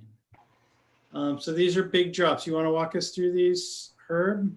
It obviously reduces the budget a lot. It reduces that increase a lot. What are you thinking there? So basically what happens under the paving side is, as I indicated earlier, that we're going to hold off on doing the reclamation project on 132, which is the $243,000. And to understand, reclamation is when you have that big machine that comes in and digs down, takes up all the pavement and everything, and you basically replane and then put new pavement on top. Instead of just doing, typically what we've been doing in town is another overlay over a different segment of roadway. So, but to basically get a better understanding, to put it off to, and in addition to basically find a significant cut in the budget from where we had left off at the last meeting.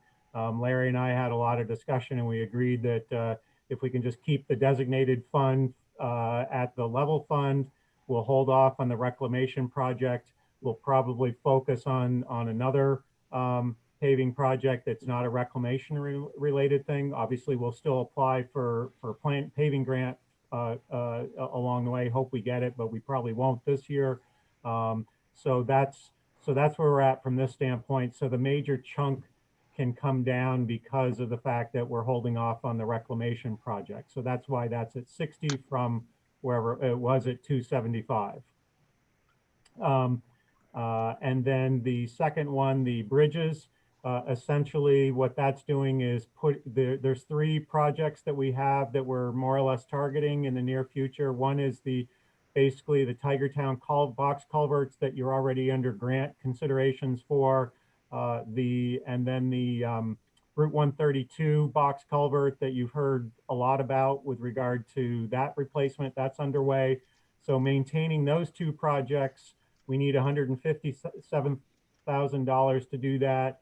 And then for the designated fund, but we basically said we can put off Chapel Hill for a little bit more. So we've taken the 18,000 out of that, whatever it was last week, to bring it down to 157. So those are the two major changes there. So it's not to say that the reclamation project back in the future. But I think what Larry and I have agreed to do is to say, let's hold off for a year, retool the capital budget when we get to that process again next year. And also the same thing with Chapel Hill. And so it's basically just going through a level of repriority for right now.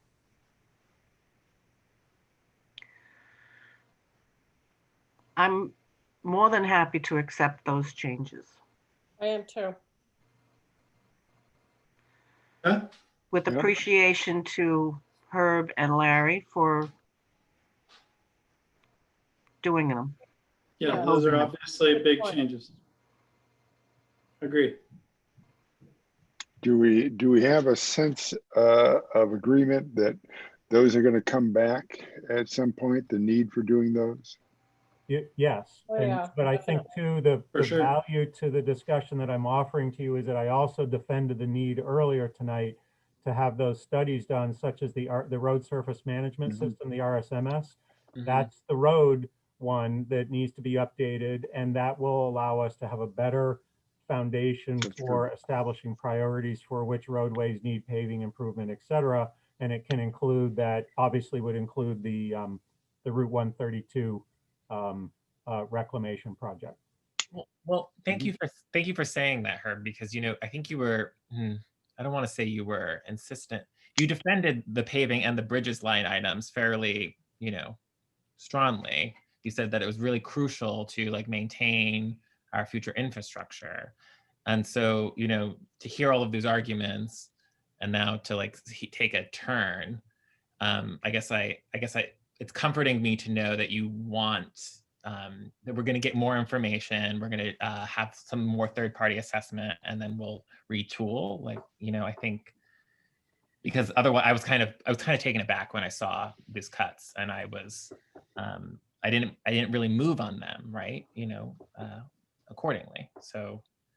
Like, I think, yes, I have to find some money, but, and that, when the budget process gets into the political process, you have to step back from what you've put forward and defended. And sometimes you have to switch. And that's what Larry and I did. I mean, those two line items are only two line items, but we had a lot of discussion on both of those line items. And, but the fact that you're committing yourselves to money for the RSMS is a function too, for me, a comforting function for me, that shows that you're willing to help us get that independent sort of third-party perspective or the updated information that we need to retool our priorities. Because until we have that, we have to either stick with older priorities and move forward with those. Not saying that the ones in the past were bad. It's just that roads do change over time depending on weather and all that sort of stuff. So that's invaluable to update those periodically. Thanks.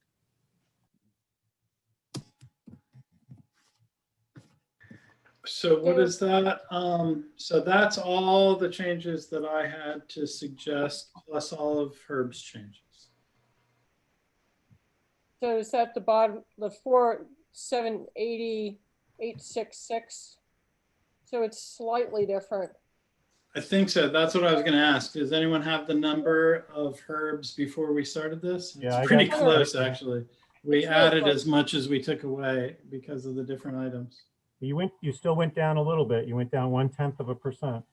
Went down like $1,000. So you were, sorry, I'm trying to That's find the okay. number. The return on that time was huge. All right, I'm going to stop my share now. I'm going to send this to you, Herb. Thank you. Yeah, you're about $1,200 less than where you were Yeah. before. Right. It's still good to go through it. Sweet. Understand it better. Now, when we make them, if we make the motion, we should use the number we came up with just now, right? The 4,780,866. That would be awesome. Pam Smith has her hand up.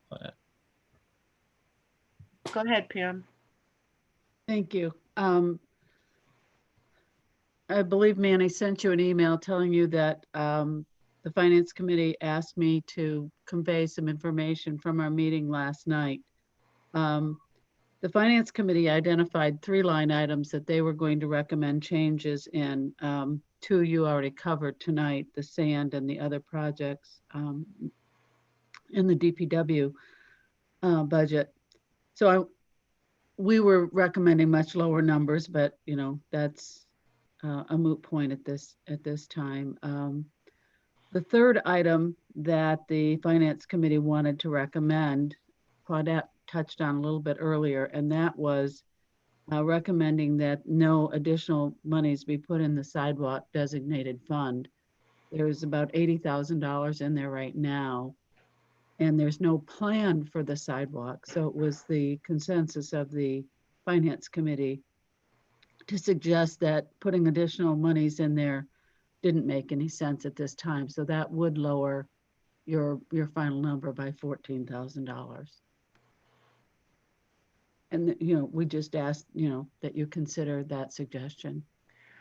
Yeah, and the reason gonna be asking or asked for reconsideration of that sidewalk was for the same reason as the road reclamation. Let's get the reports done before we just either spend money or put more money aside.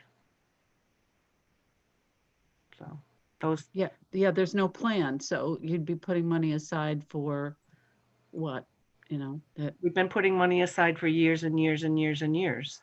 Well, and no it's work not- ever gets done. Okay, it's not completely without a plan in that there was a study done about the sidewalks, but I do agree that there should be a more comprehensive plan, including an inventory and an assessment of condition of different areas. But it's not completely, you know, not completely random how it was set up.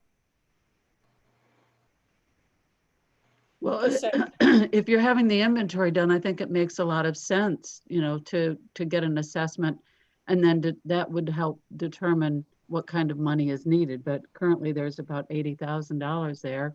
And, you know, it'd be good to see how far that money would go when the inventory is done and an assessment is done of where the priorities are. Yeah. So what are other board members' thoughts? I mean, I similarly hate zeroed out that fund for, you know, not for quite the same reasons. I just think it should have some governance, but, you know, I think it's, you know, I am fine also funding it if others agree. Like, you know, it's not something I would fight really strongly. I stated my case with sidewalks. I would like to wait and come up with some shared governance in addition, not necessarily even a third party plan, just some shared governance to move forward with them. But I've said I don't need to say anymore. John? I mean, I'm on record supporting. I want to merge these two things. I think it's super archaic and totally wasteful to have two municipalities. I think they should be merged. One town should take care of the sidewalks. I think, yeah, adding coherence to this, I'm super supportive of. If we want to take that out for that reason, I didn't have much of a problem with having it in there because I'm pro sidewalk in general. But yeah, I hear that and support that sentiment. Rob? I would have to agree with John. I'm pretty pro sidewalk, and I think there's been enough consideration, enough requests from the public to sort out these problems that we've been having, that to ignore it completely is not the best idea. Right, but what about not funding the 14,000? I'd rather leave that there.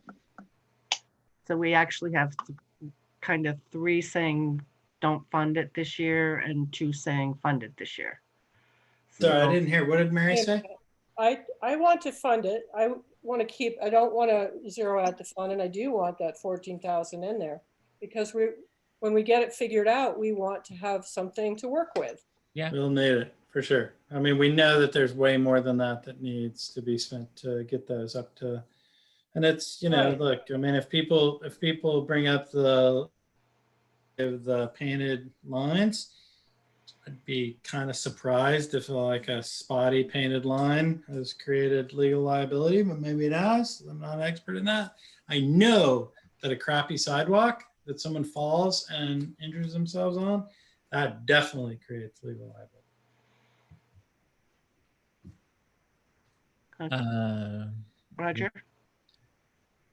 Yeah, I mean, I was going to just say that there's some other public comments, but I don't know where we are on this discussion. I mean, the other thing I will say is like a lot of my decision on sidewalks was because we were making contributions to other things, but we've kind of cut from 11.5 to 6. So I don't feel, the priorities, the whole priority aspect has kind of gone throughout the window in a little bit, because I was saying we should not think, we should talk about Tracy Hall. We should talk about, funding our bridges. We should have paving funded properly. But like all of these haven't been modified. So I'm still think what I think about sidewalks, but I am less passionate. So Mary has a particular passion, so I'm willing to, and everyone else Well, has identified as pro sidewalks on the t-shirt.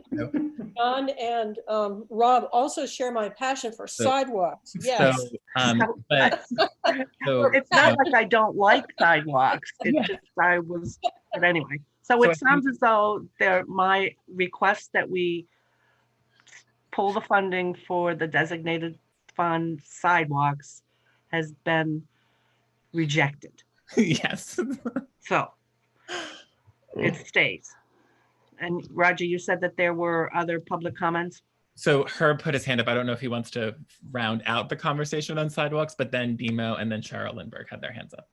So very quickly, I think I would have to check, but I think it's about $100 per linear foot to do sidewalk replacements. So with your existing fund, you could do about 800 linear feet of sidewalk.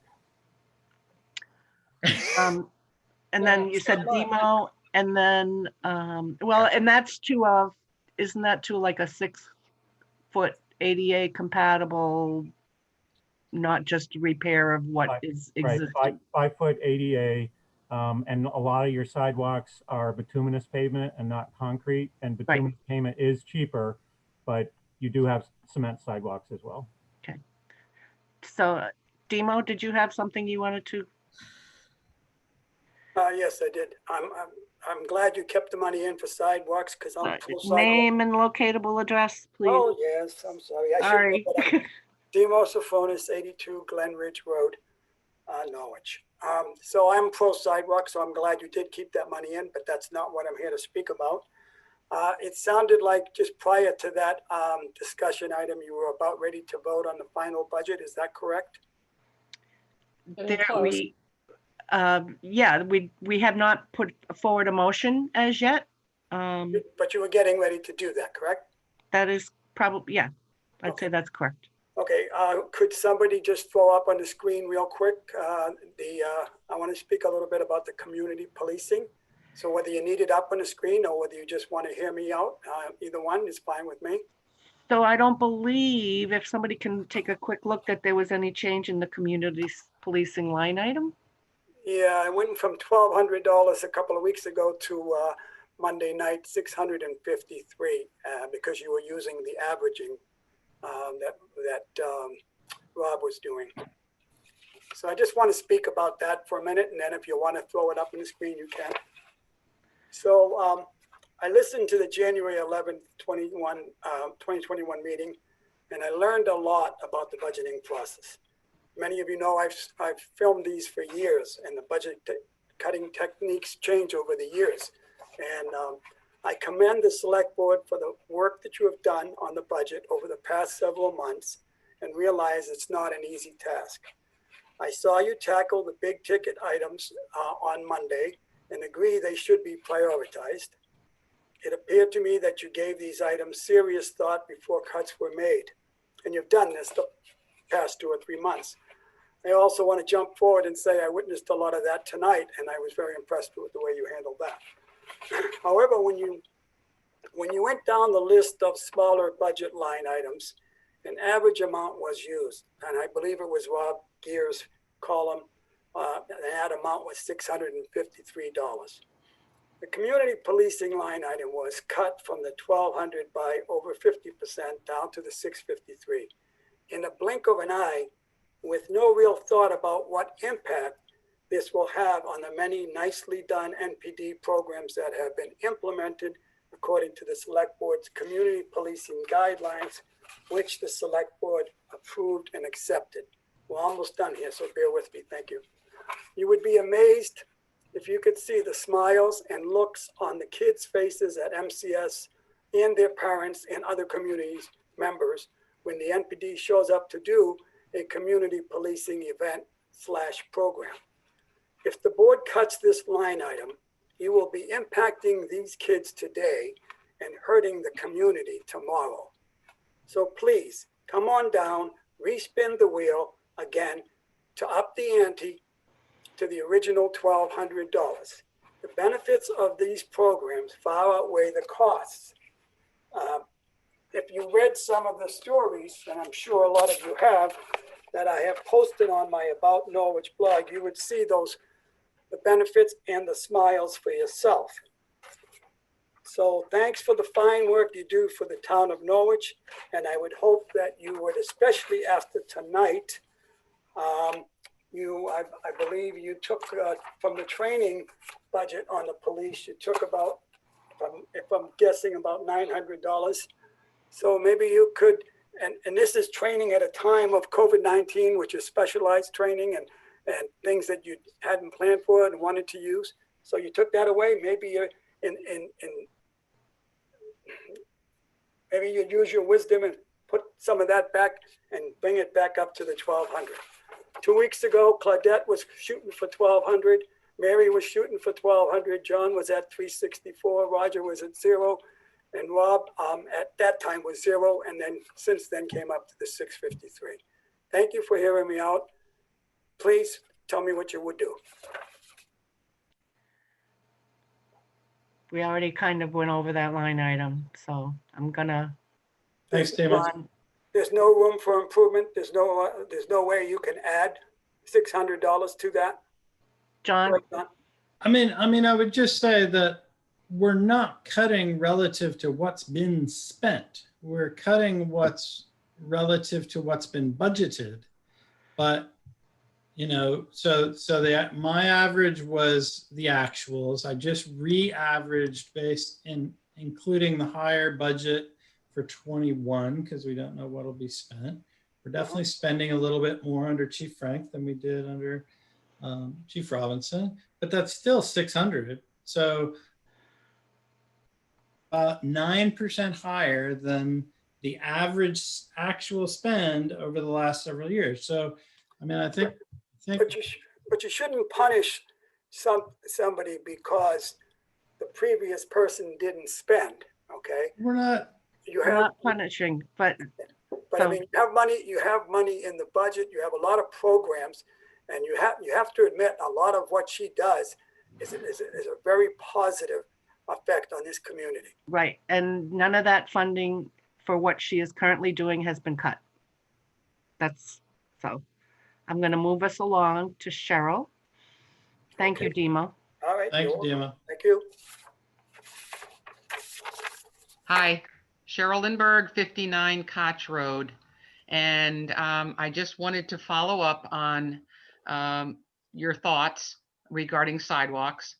I don't think that you need to be pro or not pro sidewalks to do the right thing in a budget process. I never like to think that I don't want to support. I'm not supporting teachers because I don't support a school budget. That's not the point. And I really would like you to think that this $14,000 is a change that's to the positive right now until we have a plan. And I agree with comments being made about merging the fire district and all, but I think that the money being delayed, postponed by this designated fund contribution is a great idea and a wise decision on the part of the select board. I'd like to see you reconsider that item. Thank you. Yeah, and I don't think that there's select board support for reconsidering the item. So. I appreciate though what Cheryl had said, if I may, because yeah, we don't want to get into that kind of discourse. And I thought that's a smartly said, Cheryl. I hear you. Thank you. Any other comments? If not, then I'm willing to entertain a motion. Linda Cook has her hand up. Go ahead, Linda. Just star 6, Linda, if you can. Sorry. Linda Cook, 147 River Road. I agree, the ups and downs, you're trying to prioritize everything.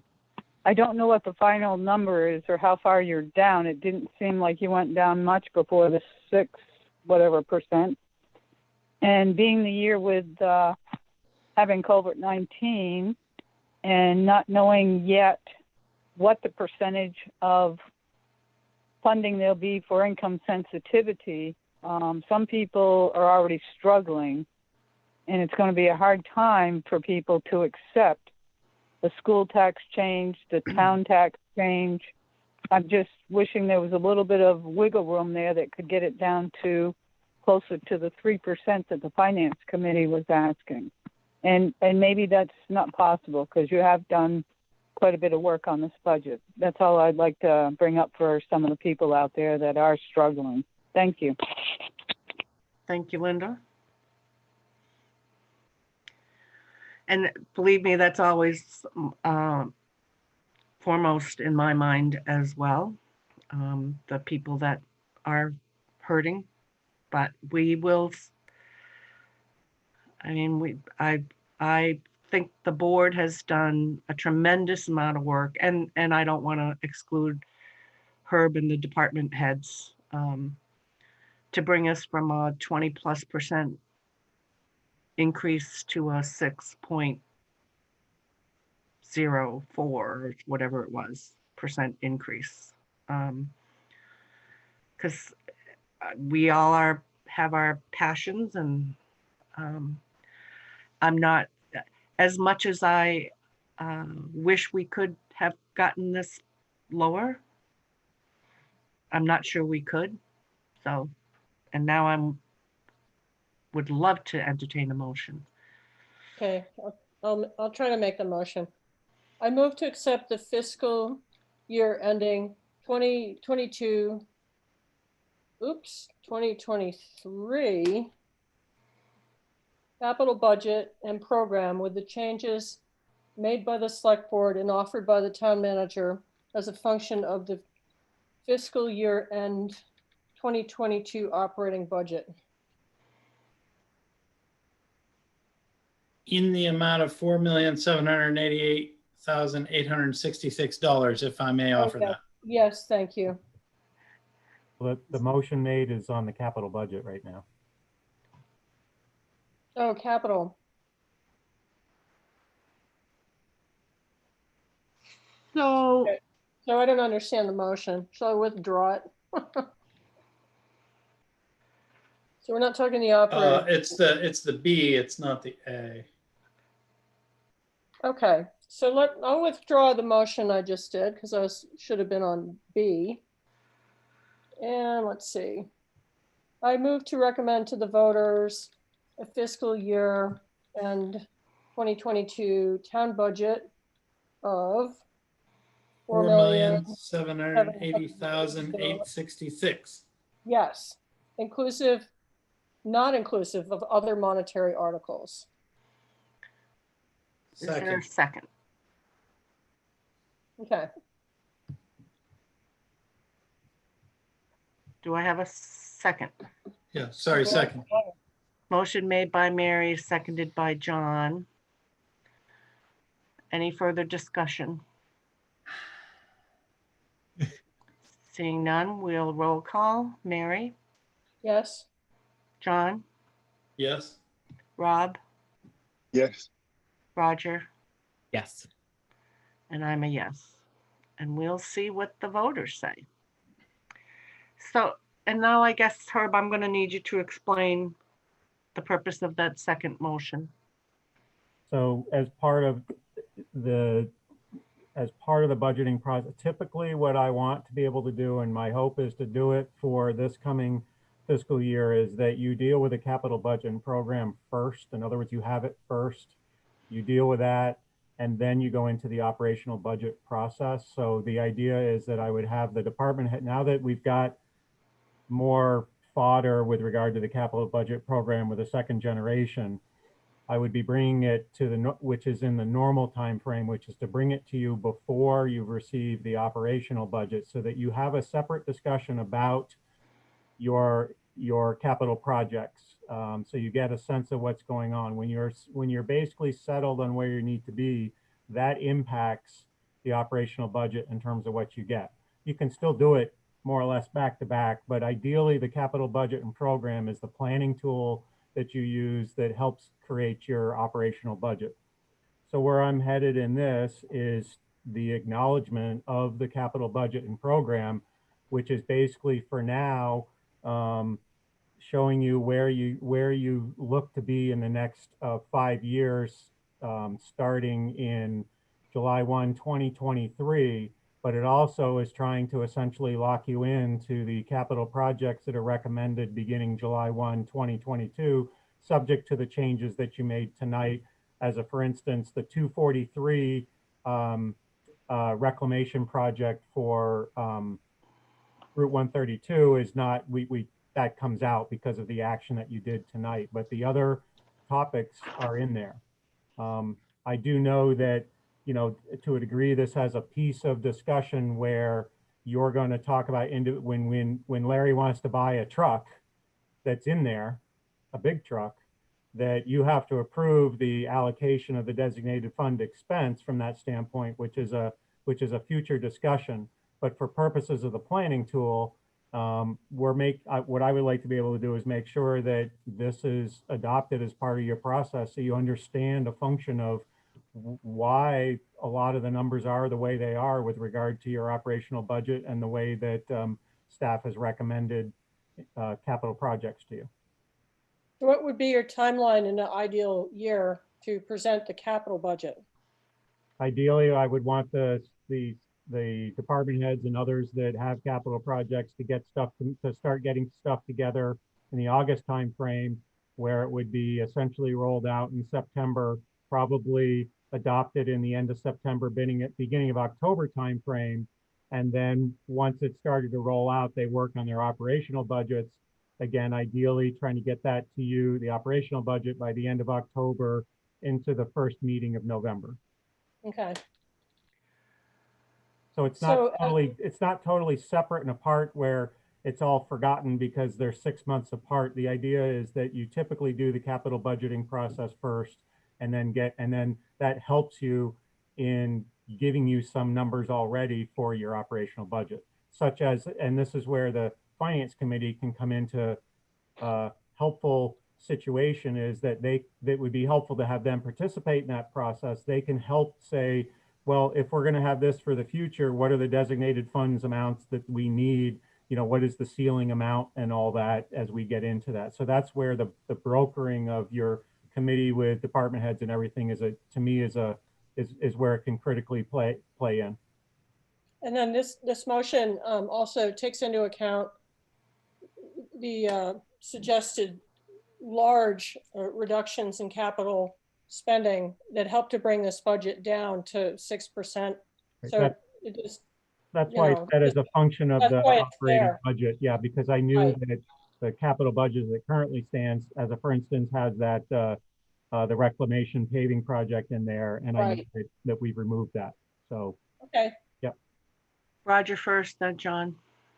So I appreciate what this is supposed to, I appreciate what this is. I think if only to make I think it's like you know, as much as things are political, it's like the right political move to like have a motion with the approved capital budget, right? So we don't, if anything, it adds, it smooths out some of our future approvals of spending and in the future. I mean, I understand and why we would bring this up into a budgeting process, but I think the Finance Committee's memo also laid out a similar time frame that you're echoing to. But that being said, I use the capital budget to inform a lot of my thinking about the operating budget, which is not the way to think about budgeting.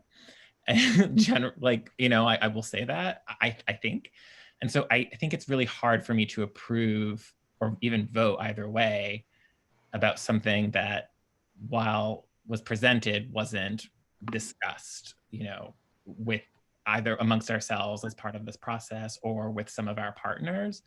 And so, and I don't think, maybe there's shared blame in all of that. And, I'll be brave and take on some of that blame, but like, I can't vote one way or another on that kind of motion personally. And I know that it's difficult.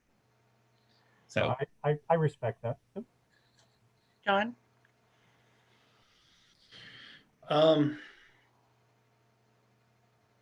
good. I'm good. My brain's fried after that. I'm ready for a break. I can't remember my question. Yeah, and I kind of agree with Roger. To me, it may be the political or the how we want, where we want to go, but we're not quite there. And so next year, I would think that this would be an appropriate motion, but not this year. Sorry, I remember. My point was to recognize the compromise that was made in the reduction of those two very key line items to get the budget into a manageable territory here. I had proposed, and I think maybe it was certainly you had proposed, Claudette, using some of the undesignated fund balance to offset some of these items to try to manage that increase. I'm personally of the view that I would be happy to leave that where it stands at the sort of top end of the range. Hopefully we'll come in a little bit below budget for the third or fourth time in a row this year. And that will be something that's well above the range next year. And we can talk about having that as something to, again, help to, bring these items that we're still bringing up to speed with where we all want them to be. Where next year, maybe it's, over $100,000, so we can add into that and help that transition again. But I'm happy to not touch those dollars this year and just let that move forward personally. Robin, Mary, are you okay with not addressing this? Yeah, I'm okay with not making this motion, but I do appreciate that it's in there, because we have seen a capital budget, and we've seen Herb and Larry kind of working to change it to help our operating budget this year. So I appreciate the process, but I do agree that I think voting on it tonight it is premature, as we haven't been through the process yet. Rob, any thoughts? I agree. Okay. It's premature. I'm sorry, Herb. For me, anyway. All right, then it is 8:40. We're due for a break. 10 minutes, 8:50. 50.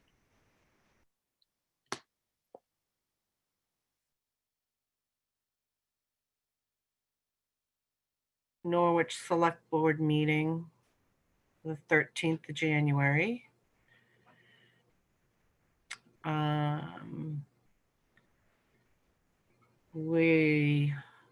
Our next item on the agenda are the town meeting articles or warrant and articles, which will be decided on Monday.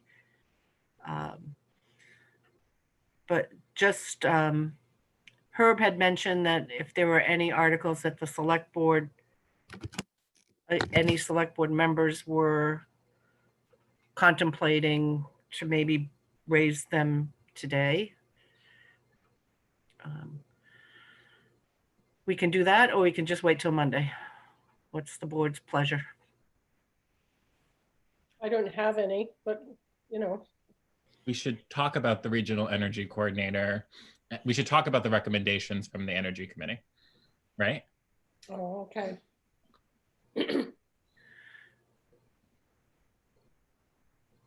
No.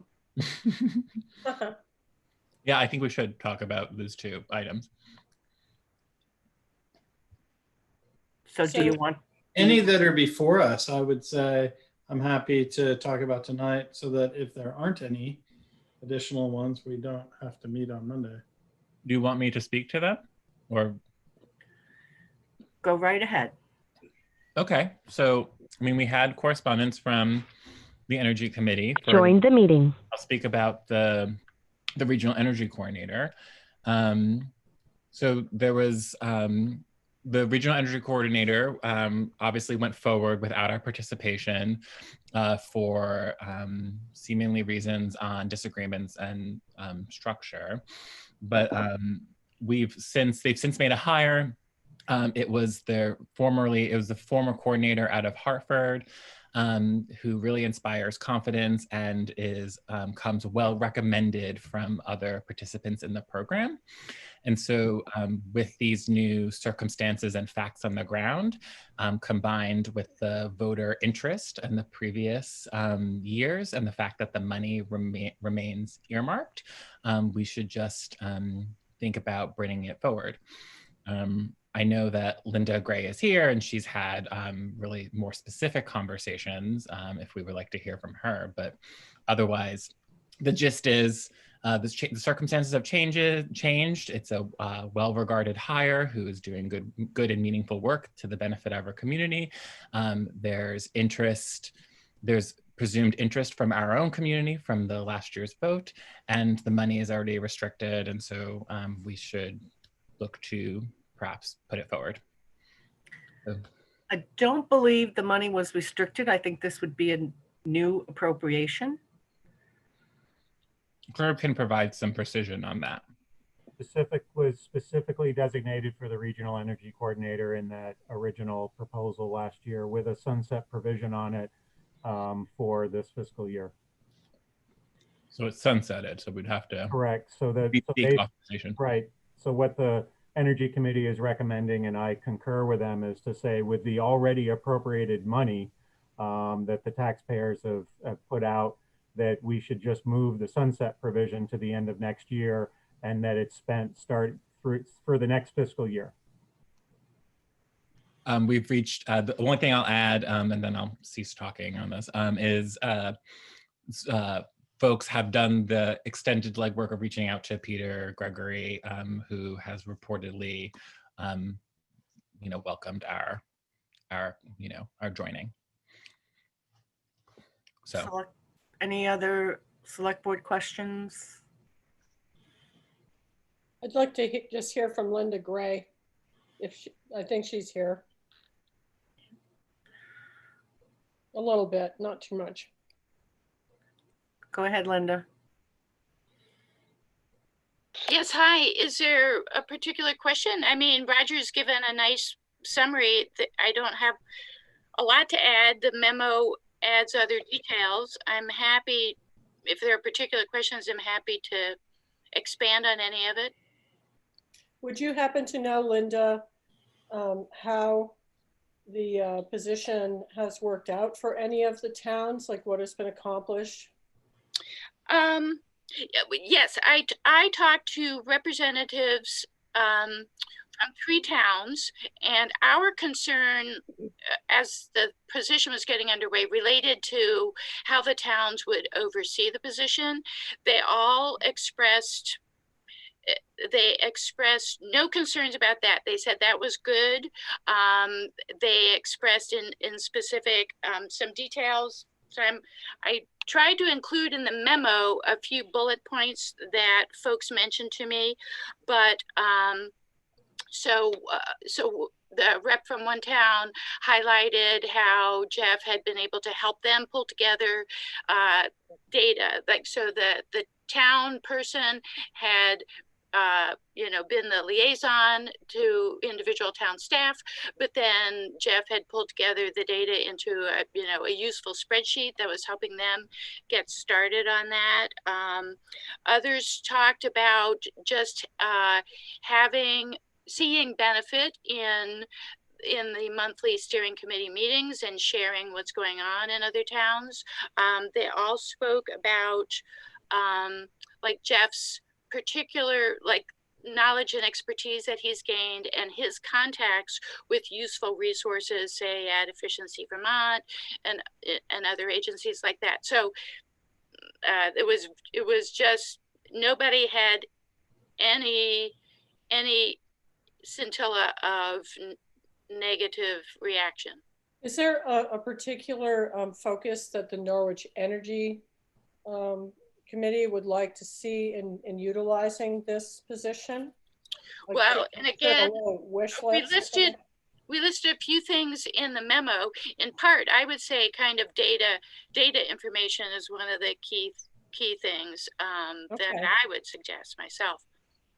Okay, so you're seeing some utility in going forward with this. Okay. Yes, and I do want to acknowledge that I was the person this time last year. You asked me about it, and I would be like, You're nah. skeptical. Yeah, you're quite skeptical. I remember that.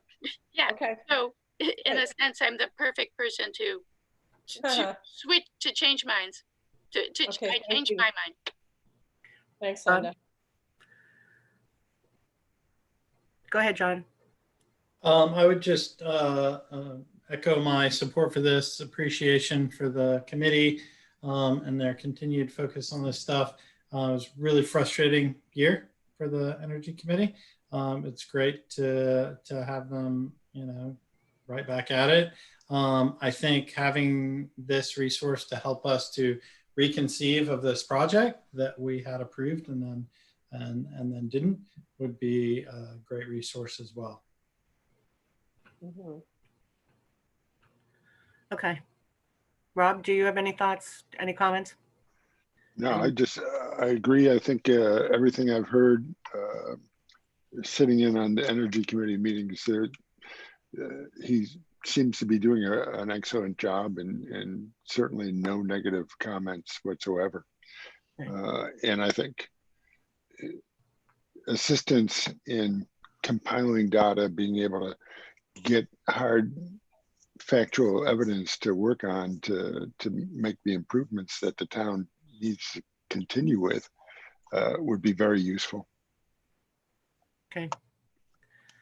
All right, thank you. And then there were two, Roger, from the Energy Committee? Yes, the other one, well, how do you want to, in terms of process, do you want to talk about the next one, or do you want to like should one make a motion about this one, or I'm happy to go ahead, or we could finish up this business, whatever you prefer. You want me to try a motion for this one? I'm asking Claudette. I don't know. Or I'm asking Claudette too. Oh. I don't know. Or just do we leave the motioning until Monday? Until Monday. Just get us. Oh, right. So that's my thought. I forgot. I'm sorry. It's okay with me for Monday. But Herb? Just a reminder, Madam Chair, you had a number of potential requests to use the undesignated fund to offset some of the line items. Are those still live or not? No. Okay. Not it. I'm saying I support John's argument about not taking any of those funds. So I just, in the draft that you have so far of the warning, that would then you would take number 9 out of the consideration. I know there were others, but that was the one I had drafted up at that point. So, yeah. So what's in the draft? Right. So that was taking the $10,000 from the undesignated fund for a cruiser. Okay. And then, so that is not supported. So you can pull that one. Gotcha. And then the only one that was on the draft for today's packet was the energy coordinator, I believe. So yeah, the energy coordinator one is drafted into the warning right now, but the other two aren't. And then there's one out, I'm going outside of the standard appropriations. There's one increase from the Lions to go from 3,000 to 3,500 for fireworks. And then all the others are their standard requests for appropriations. Roger looks like he has a look of consternation on his face. Gosh. Well, there was also, I believe there was also the memo regarding the taxation of solar equipment from the Energy Committee. And so we could talk about that a little bit to see if it merits an article warning as well. So we could talk about that a little bit. It's a little more complicated, but we have lots of other people who can help me fumble it, or help me not fumble it. Go ahead. And then I saw John had his hand up. Oh, okay. So I think this summary was really about a policy. So it was really about the taxation of solar equipment, the decision to tax solar arrays and info. And so we could talk about the statute that allows the town to contract to stabilize taxes for solar equipment. So I think it goes back really to March 6, 2007, where there was an Article 9 at the time said that pursuant to 32 VSA 3845, shall the voters of the town of Norwich exempt from taxation that portion of a property's assessment which is devoted to qualifying alternative energy generation. This was voted yes and no. I guess my understanding from reading the memo is that it's under the valuation of solar equipment or solar plants. One of the bullet points is that you're allowed to make decisions on taxes based on whether or not the municipality has voted to exempt, or else there is a contract to stabilize the property's tax and pursuant to. And so this is basically seeking clarity on not only the decision voter, the 2007 decision, but also voters' decisions around the policy a little bit. So it would seek to clarify that further, and whether or not the board, at the direction of the voters, has the ability to enter into this contract in order to get the portion of the property assessment tax exempt.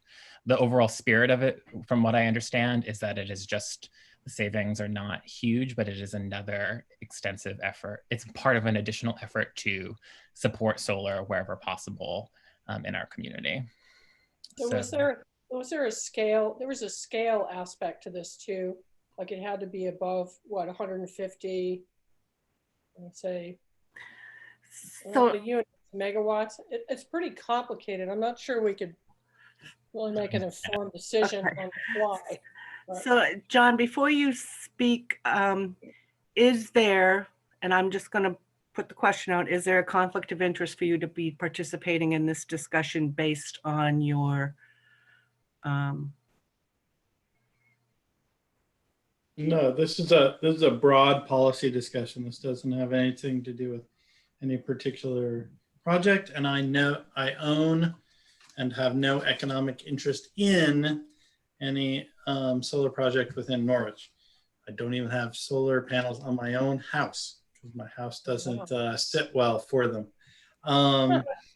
So I don't believe that I do. I would only say that that yes, under a certain amount, which is what Mary was saying, they're automatically exempt. If I remember this correctly, Linda will correct me if I'm not, but I believe that under a certain threshold, they're automatically exempt. For the past several years, people have assumed that based on votes that the town did earlier, that all of the town was exempt from solar taxes generally. And there's been some question about that raised by the listers. And so it's just it's sort of putting the question new again. How do we feel about it? Do we want to make sure that there's no impediment to people who want to build solar in Norwich from a tax perspective? In which case we would basically vote to treat them like a nonprofit and encourage as much as all the other rules would allow. Or do we not want to do that? And I obviously would support not only solar, but any other carbon neutral, like if we did geothermal in our town, like we've been talking about, I would encourage that to be property tax exempt as well. would we have any idea? Would we have any idea of the financial impact? Like just I mean, what is the value of a solar installation? Let's say it's a big one, about, you know, like that one on Route 5, that's mostly the King Arthur Flower. It's community solar. The community solar, yeah. I mean, I don't have any idea what is the actual value of that, and is it based on what it takes to install it, which probably is not that much, or is it based on the value of the energy produced, or what? And Yeah, so a good go by is, so, and Vermont's a little bit confused about that, how they do this. So you could look at it in terms of the cost of that array, which is in Vermont, like right around $2.50 a watt, and as far as an initial price. You could look at it at the income that solar array will generate. Over a certain number of years or something? Yeah, well, the taxes come every year, right? So so you'd base the income on it every year. So in general, right, the tax is going to be highest in the first year, and then go down over time because the asset will be less over time, as opposed to your house, which should go generally up over time. But so there's a few different formulas that the tax authorities can use to calculate that. And Cheryl could answer the question, since the arrays in question have dollar amounts that were attached to them. Cheryl, I don't know if you have that information right in front of you.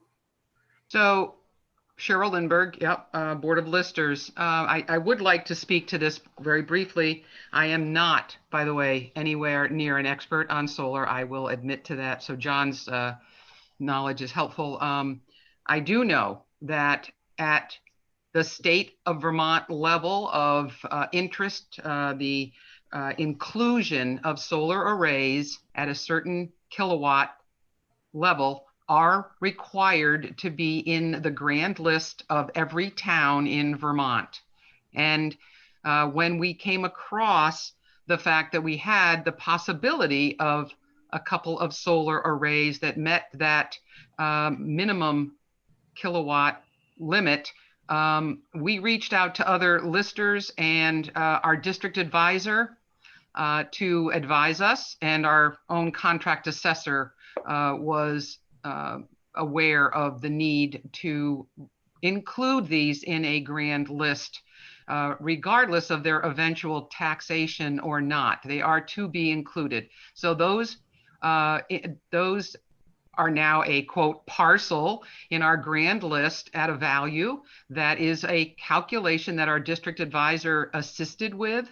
And we then therefore included those into the grand list. And there is a municipal tax only calculation done on those quote parcels.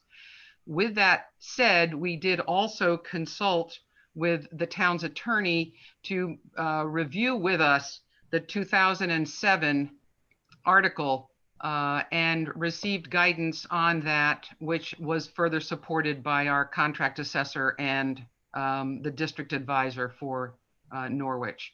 So we went forward feeling that we were accurate in what we were doing. We do not assess taxes.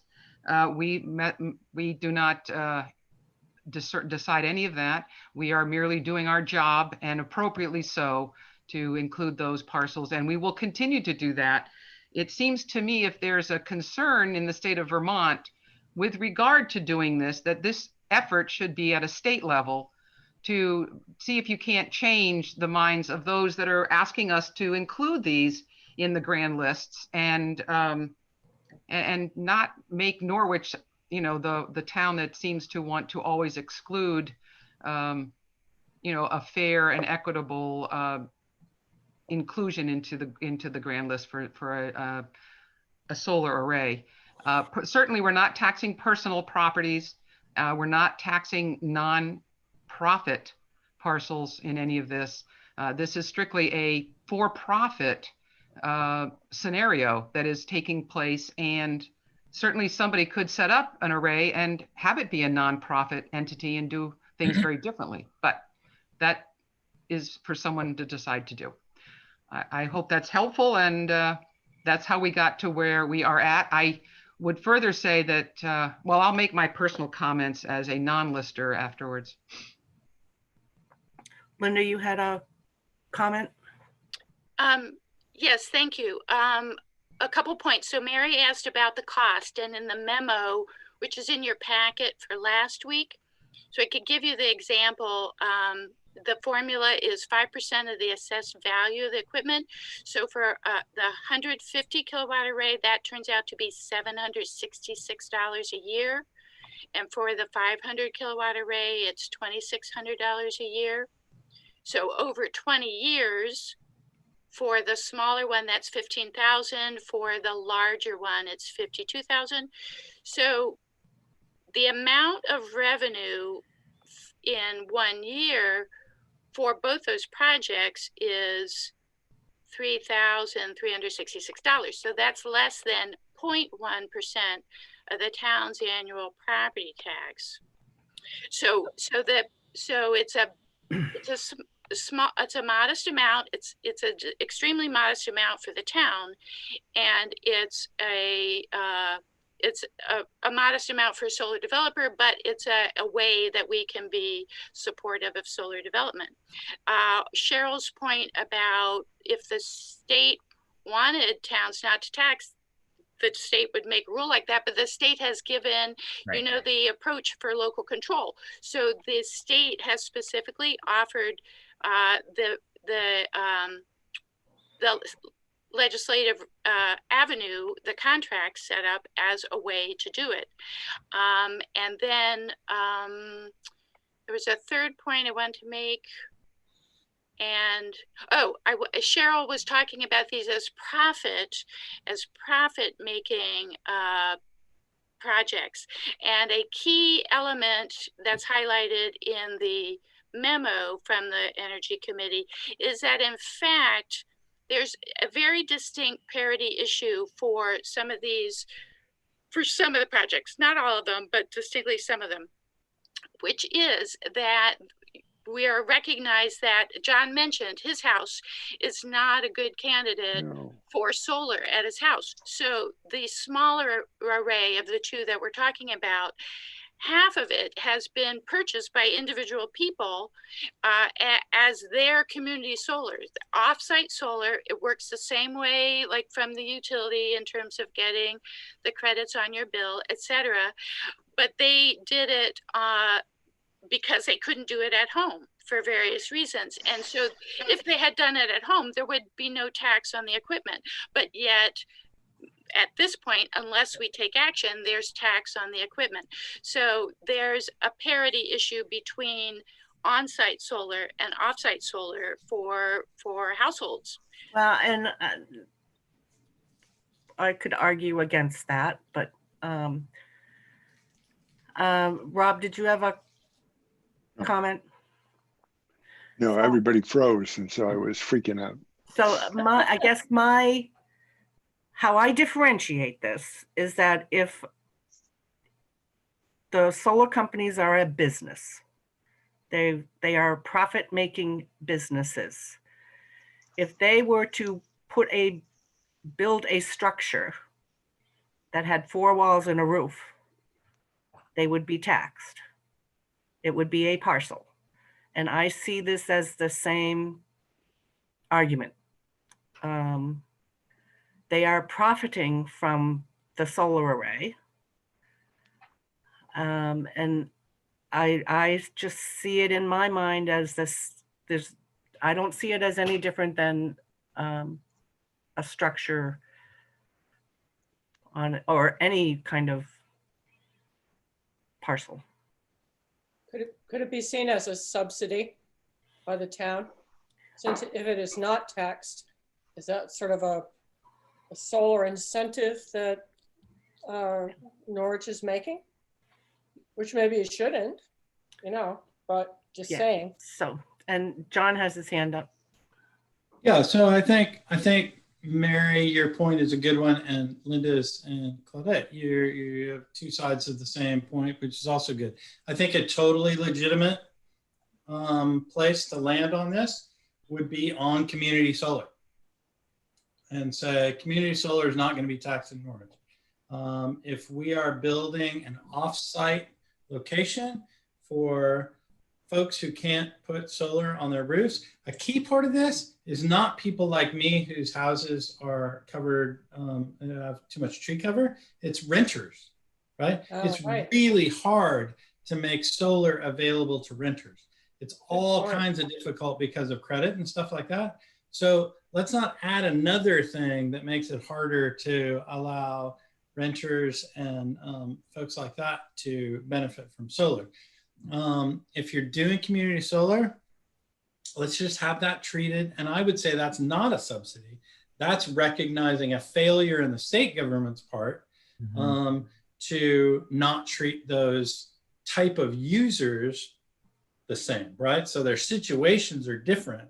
So in my view, it's so that the outcome is fair, right? And similar.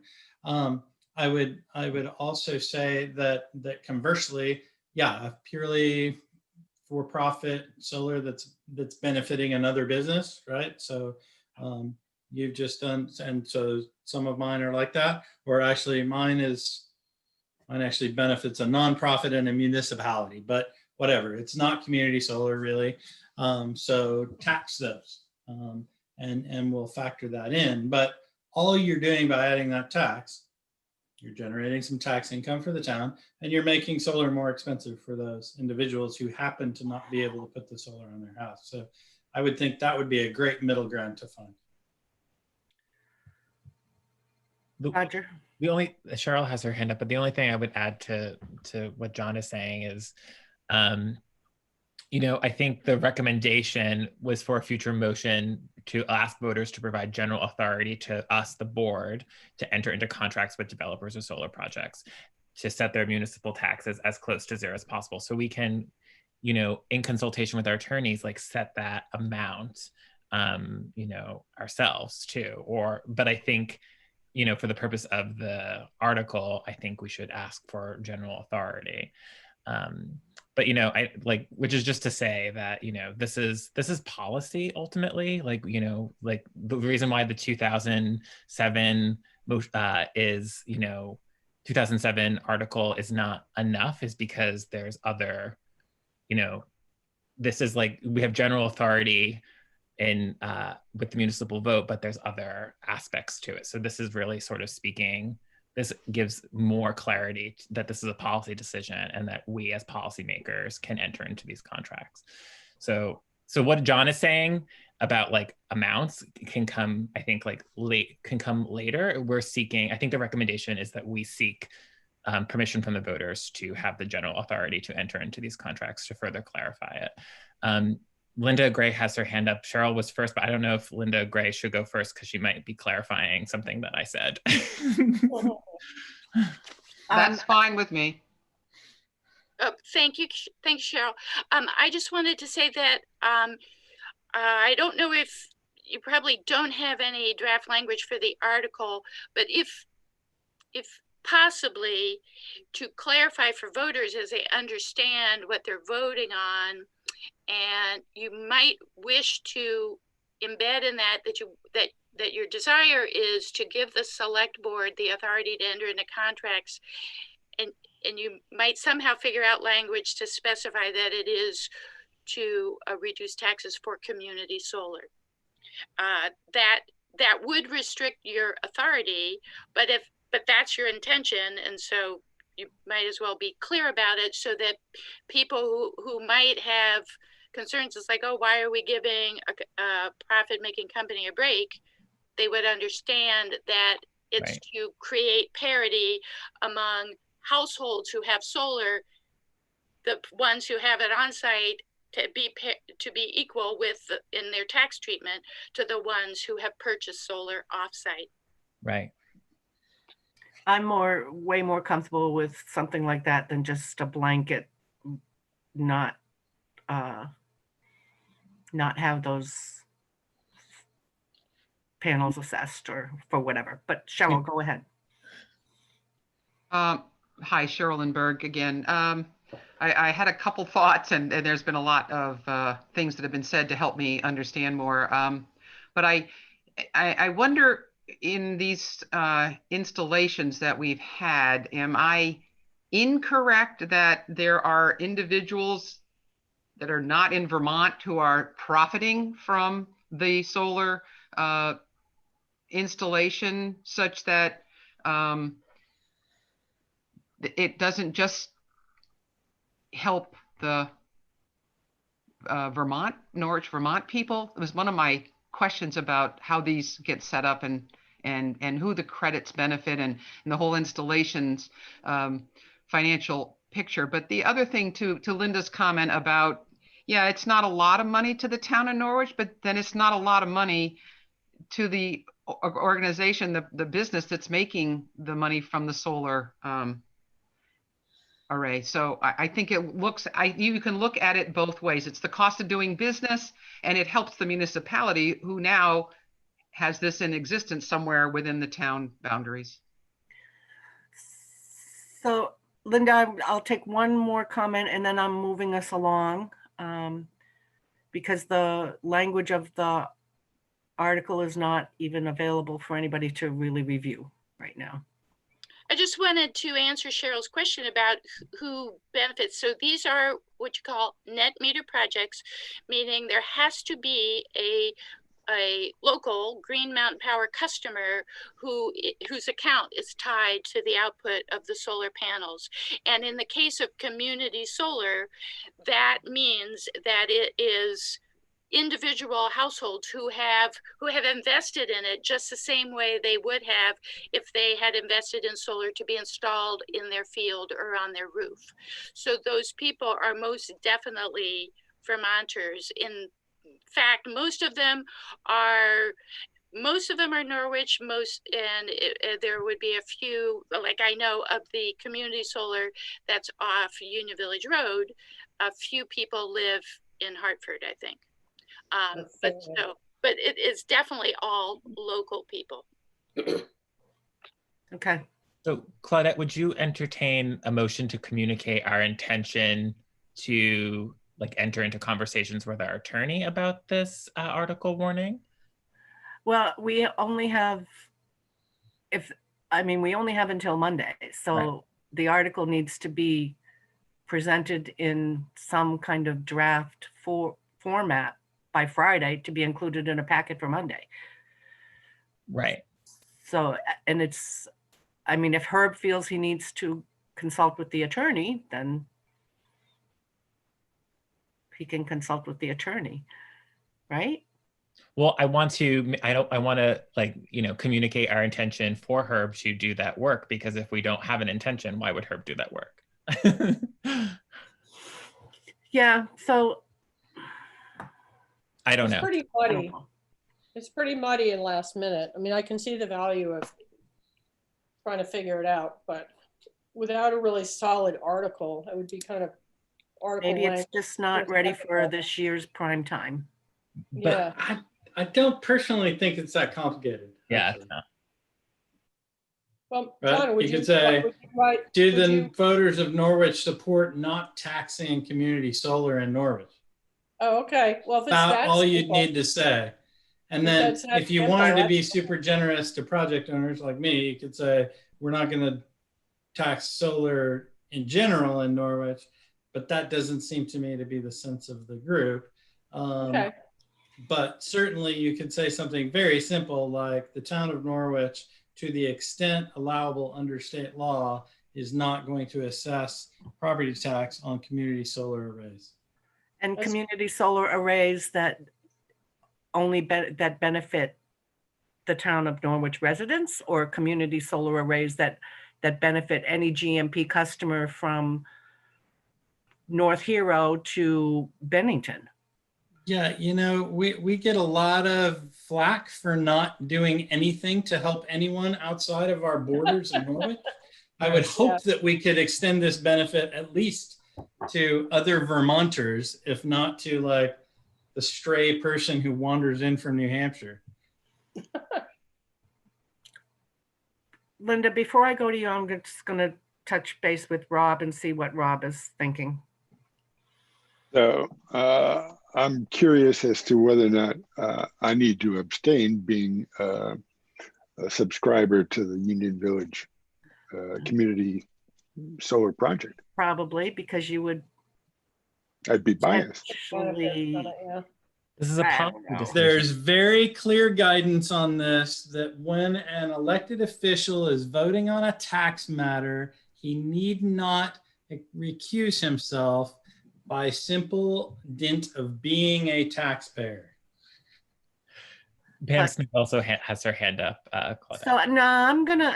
It's just like Herb. Do you feel you have enough direction from the board, sense of what where we're going with this? I believe I have a sense of direction. I also know that I can rely on a couple people to help out with some language, whether it be Linda, John, et al. And then as I may need to consult with attorney to see if the language meets the muster for town meeting related stuff, I would do that. Sounds good. Because most instances, it's easy. You get a nonprofit organization and you ask the town if you want to make them tax exempt. So I think essentially what you're trying to do is to ask that. And so what I'm trying to do is come up with the similar language that relates to it with regard to your community solar, especially if it benefits Vermonters and Norwich in particular, and is within the bounds of the bounds of Vermont law. But So there I may- don't think this needs a motion. And this is all going to be decided on Monday or finalized on Monday. So Pam, unless there is some, I'll allow you your comment, but I'm going to limit it, I suppose I should say. Thank you. Pam Smith, 1445 New Boston Road. I thought the town clerk was very clear that the deadline for articles to be submitted was the 14th. Was I mistaken? Tomorrow. That's tomorrow, right? So unless the board approves the motion or they have a motion by tomorrow at 4:30, would it even be one that could be considered for this year's town warrant? Yeah. There's a difference between having the motion submitted to the town clerk versus the time that the board needs to finalize the warrant. So that allowed us to go to Monday to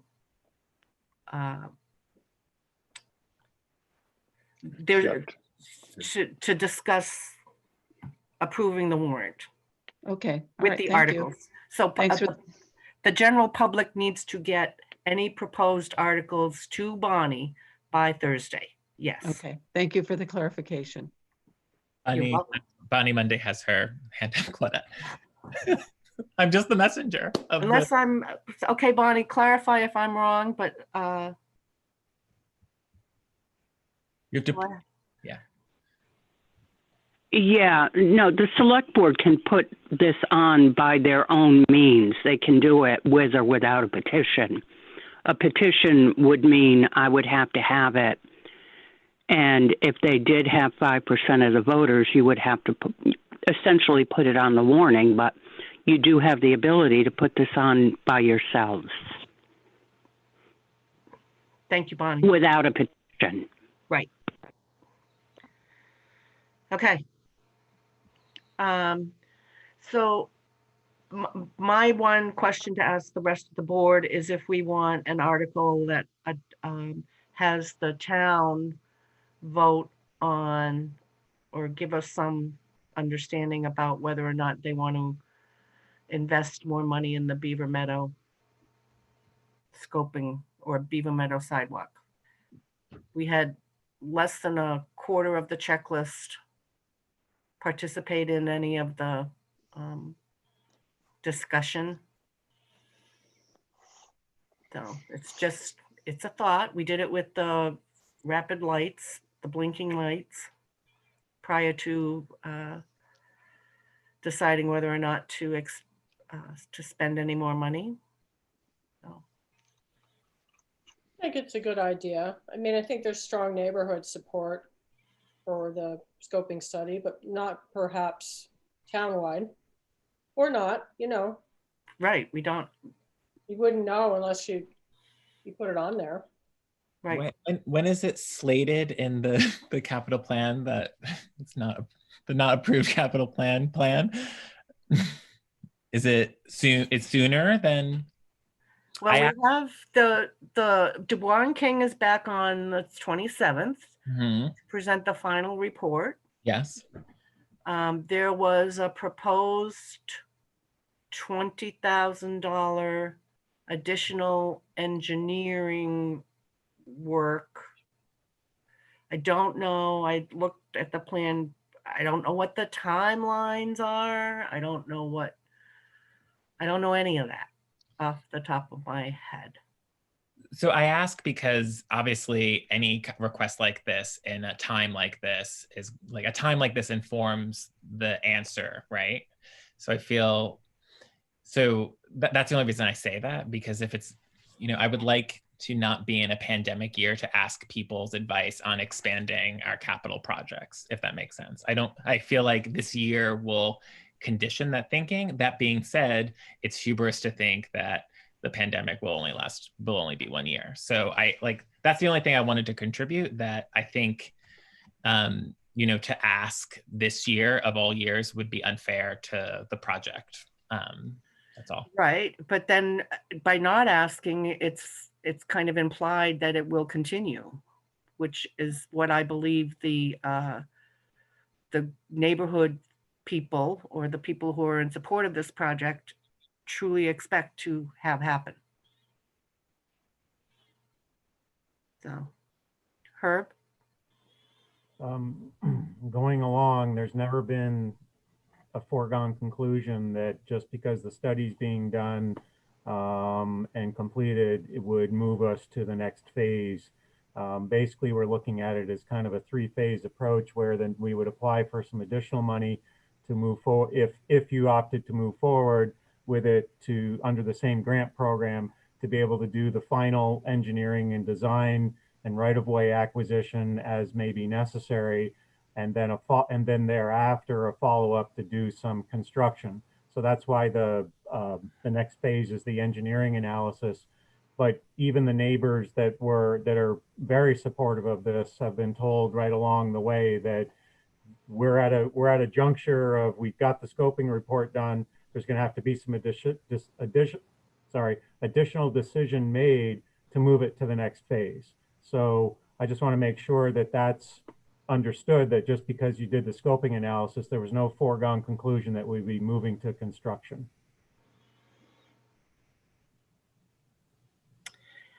Yeah, I have, but you also then said if the board approves.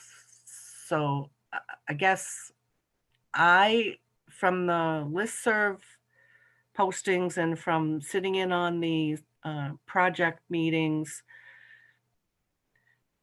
I do not see the people that are strong proponents of this hearing that it's not going to continue, because I just don't hear that. That was never, so they know that there is a decision that the select board has to make now that the scoping analysis is finishing up, to decide to move forward for the next adventure, if there's going to be one. I mean, honestly, I agree. I'm a little, I'm honestly surprised during the budget meetings that there hasn't, that Peter hasn't been here to lend support for moving forward to the next step. But that they've always known that it's coming to the select board, and that there's another decision that has to be made. So if you opt to, that's not to say that maybe this year you decide not to do it. That doesn't mean the scoping analysis goes away. There may be a future select board or a future time frame that someone says, okay, now it's appropriate to do the next phase of that particular project. Claudette, I just want the advice from the town to not be so conditioned on the current situation. Like it's never a bad idea to be advised. And I think this is something that we could benefit from having advice on. And I appreciate you in particular for talking about the flashing lights being a request. I was shocked by the results of that. That being said, I think that I'll always wonder, if it was the true, I feel like it's just such an it's unfair to ask this year. That's all. Rob, any thoughts? No, I think I like Roger's argument that it's we wouldn't get a true reading if we push it forward this year. Mary? Even though I'm pro sidewalk. So. I don't think I like Roger's reasoning about the COVID. So I would be inclined not to have it on as an article. Okay. Any other proposals from the board? If not, then I'm moving us along to the open meeting law Land Management Council request for funding. Is there a motion to approve the bond reimbursement expenditure of $1,000 as approved by the Land Management Council for forestry services provided by Twin State Forestry LLC? So moved. Second. Motion made by Mary, seconded by Rob. Any discussion? We'll vote. John? Yes. Roger? Yes. Rob? Yes. Mary? Yes. And I'm a yes. Next is the town manager's report. It was in the packet. Are there any select board questions, comments? I think there was some, Roger had a question about the air quality assessment. Oh, that's right. Yeah, I would just like to hear next steps and what have we learned, what have we learned from this, and what are we motivated to do with the information? So a lot of the information was information that we already knew with regard to adherence to CDC guidelines, the health department, all that sort of stuff with regard to the sanitary aspect of things dealing in a COVID environment. That's a lot of credit goes to Bree on that because she has been working closely with the state on those things. So, but the two of them consulted back and forth. So that's from the standpoint of the cleanliness aspect of things, we're on target with regard to that. With concerns to COVID and building for some rec programs in the gym from that standpoint, generally speaking, the consultant has said, don't do that because even just unless you have the windows all open up, you can't do that because they don't really have the proper ventilation to deal with it. So you could do that, but having all the windows open up in the middle of December is not really the highlight of anybody's idea to deal with stuff. He did say that we could do some stuff, but in the absence of having some windows open, having the installation of some air purifiers throughout, which I still would have to figure out what kind of purifiers I would have to get for the size of the gym that we have with it. There's a lot of cubic inches that we would have to move around. In addition, in looking at some other areas besides the gym there with regard to our downstairs situation, because we've had a little bit of a leakage with certain things, he suggested that we look at some possibility of some mold remediation, at least being tested to see if there's mold that we have, because some of the units down there do leak periodically. And so the concern is that because there's carpeting down there, that maybe there's some saturation that's occurred. So he does suggest doing a little bit of testing to see if there's mold stuff that we have to deal with. He also suggested well, and because we're in Vermont, is that we probably put some radon testers down there. I don't know if in the past that we've tested the building for radon, but those things usually you can get pretty free, if not free, from the health department to deal with that. There are a couple suggestions that I think he talks about with regard to overall just general air quality stuff with different codes, but there's nothing that I would say that popped up that said, you know, this employee can't be in this office anymore because of certain air quality codes. Clearly, he would love to see, like we talked about with Tracy Hall, that if you're going to go in and open something up to put in, like we talked about with the energy system, while you got all the walls opened up, it makes sense to put in, to update the HVAC system to bring it to code. But there's nothing that is really of a huge danger at this point from that. Going back to COVID, again, he's basically saying continue to keep the building closed to for stuff. And just as a sidebar to that, the only thing that I'm have opened the building up for is to allow the Red Cross to come in and do blood donations. I see that as an essential service. And then we'll have the, I continue to talk with Bonnie, but it looks like we'll have some indoor polls for town meeting. And I am allowing the fire district to do their annual meeting to get their 20 votes or whatever it is in here. It'll be over on the stage and all done according to separation and number of people and all that. So those are those sort of essential services that I let in, but nothing else is nothing else is really going in there other than staff and an occasional walk around by a family that needs to exercise their special needs child. It was not an extensive report, but the takeaway was that there's some testing we could do, keep your building closed. But there was not, what came out of it was not a big scare that because we didn't pass Tracy Hall that we have to go and put $1 million in the budget to go put in a new HVA system. Okay. Any other questions from board members on the report? Seeing none. Our next item, we have 2 executive sessions to go through. Can we deal with Rod's first so he can go home? Or turn He is around. home. Somewhere else. Once you enter executive.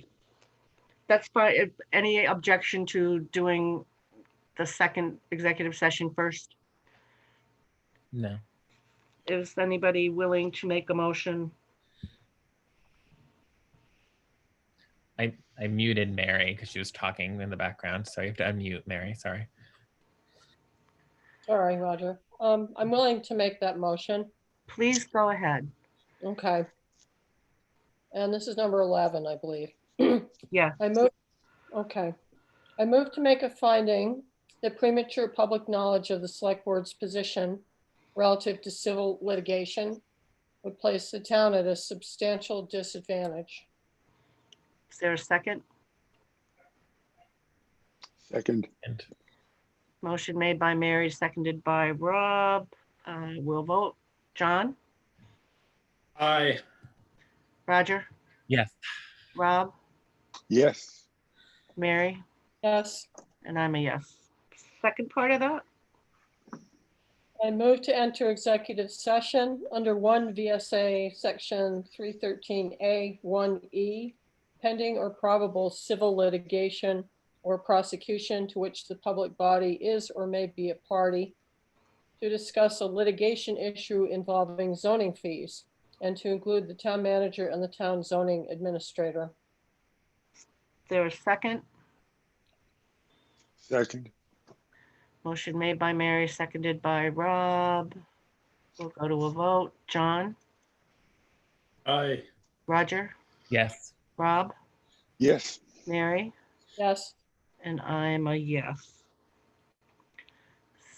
So for the members of the public, actually, Herb, we don't expect any action or public action to come out of these executive sessions? That's a question. There may be direction that you would give the zoning administrator, so possible action potentially. Okay. So Roger's going to put everybody in a waiting room, and we'll be back.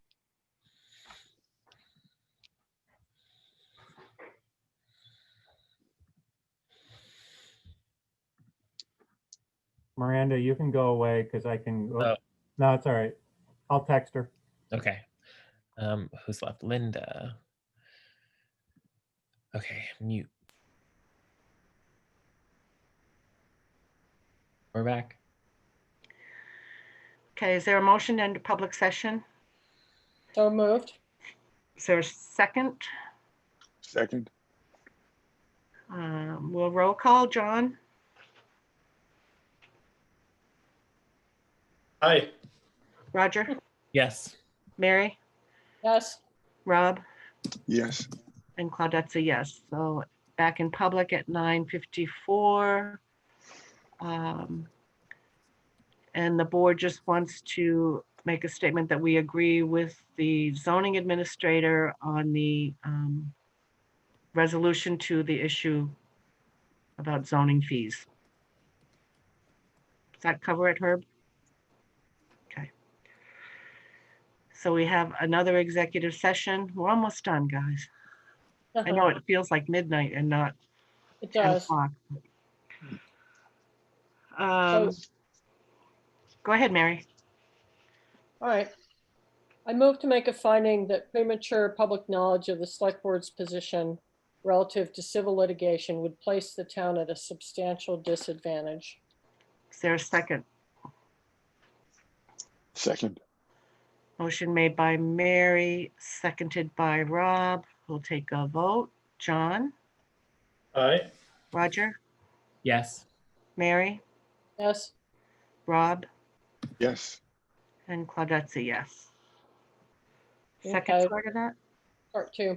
I move to enter executive session under 1 VSA, section 313A1E, pending or probable civil litigation or prosecution to which the public body is or may be a party, to discuss a litigation issue involving open meeting law, and to include the town manager and or town legal counsel.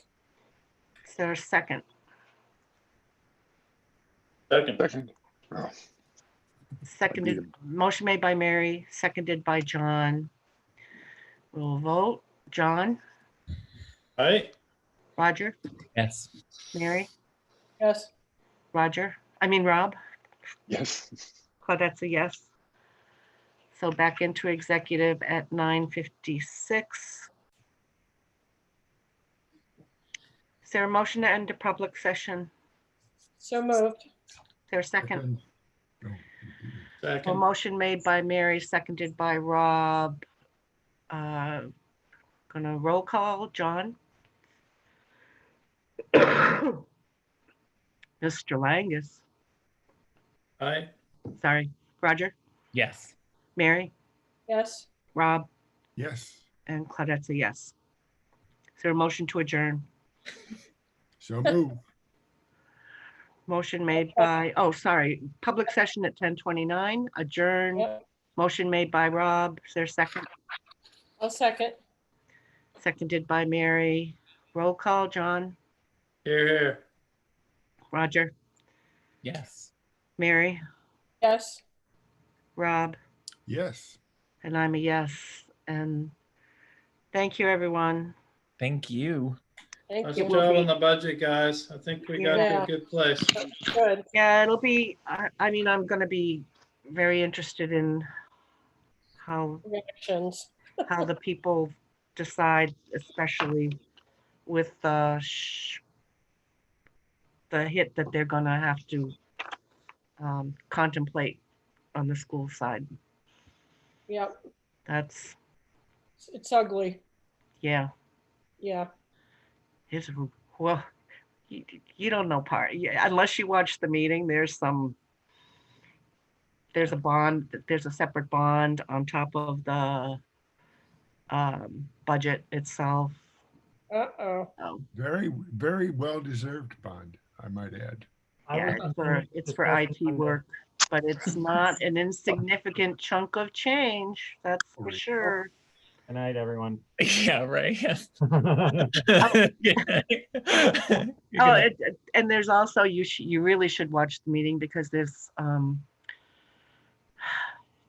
whether or not we should, there's a motion by Dresden to change the article. We can't, this is information for you guys only. Yeah. Watch the meeting, it's all public record. Yeah. Information to alter the articles of agreement to change how they fund the tuition students from the 6th grade in Hanover to Dresden.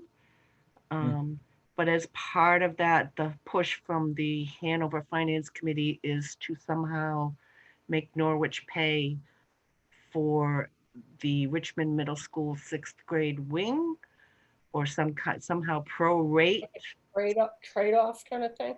Prorate, if Norwich were to ever send their kids to Richmond, their 6th graders to Richmond, for somehow to be able to prorate how they want us to essentially cover the 20 years that the Hanover voters paid a bond for the Richmond 6th grade annex. Yeah, because it was built for their 6th grade only. So it's because they're the only ones that send their 6th graders there. We don't send our 6th graders. Well, if in the, That's right. But to change the articles of agreement in the future, it's not outside the realm of possibility that we would send our 6th graders there. So, but sure, if we suddenly have people start moving here again, we might fill up our school with. Well, and the other piece is the 6th grade wing can't accommodate it right now with how they change their teaching. It's a very interesting. I'm going to choose not to worry about that issue tonight. Don't worry about that issue, but worry about the bond in the school. Good night. I'll provide PSA to everyone to tune in to the school budget here in the remaining minutes of our adjourned select board meeting. Okay. Bye, everybody. Thank you.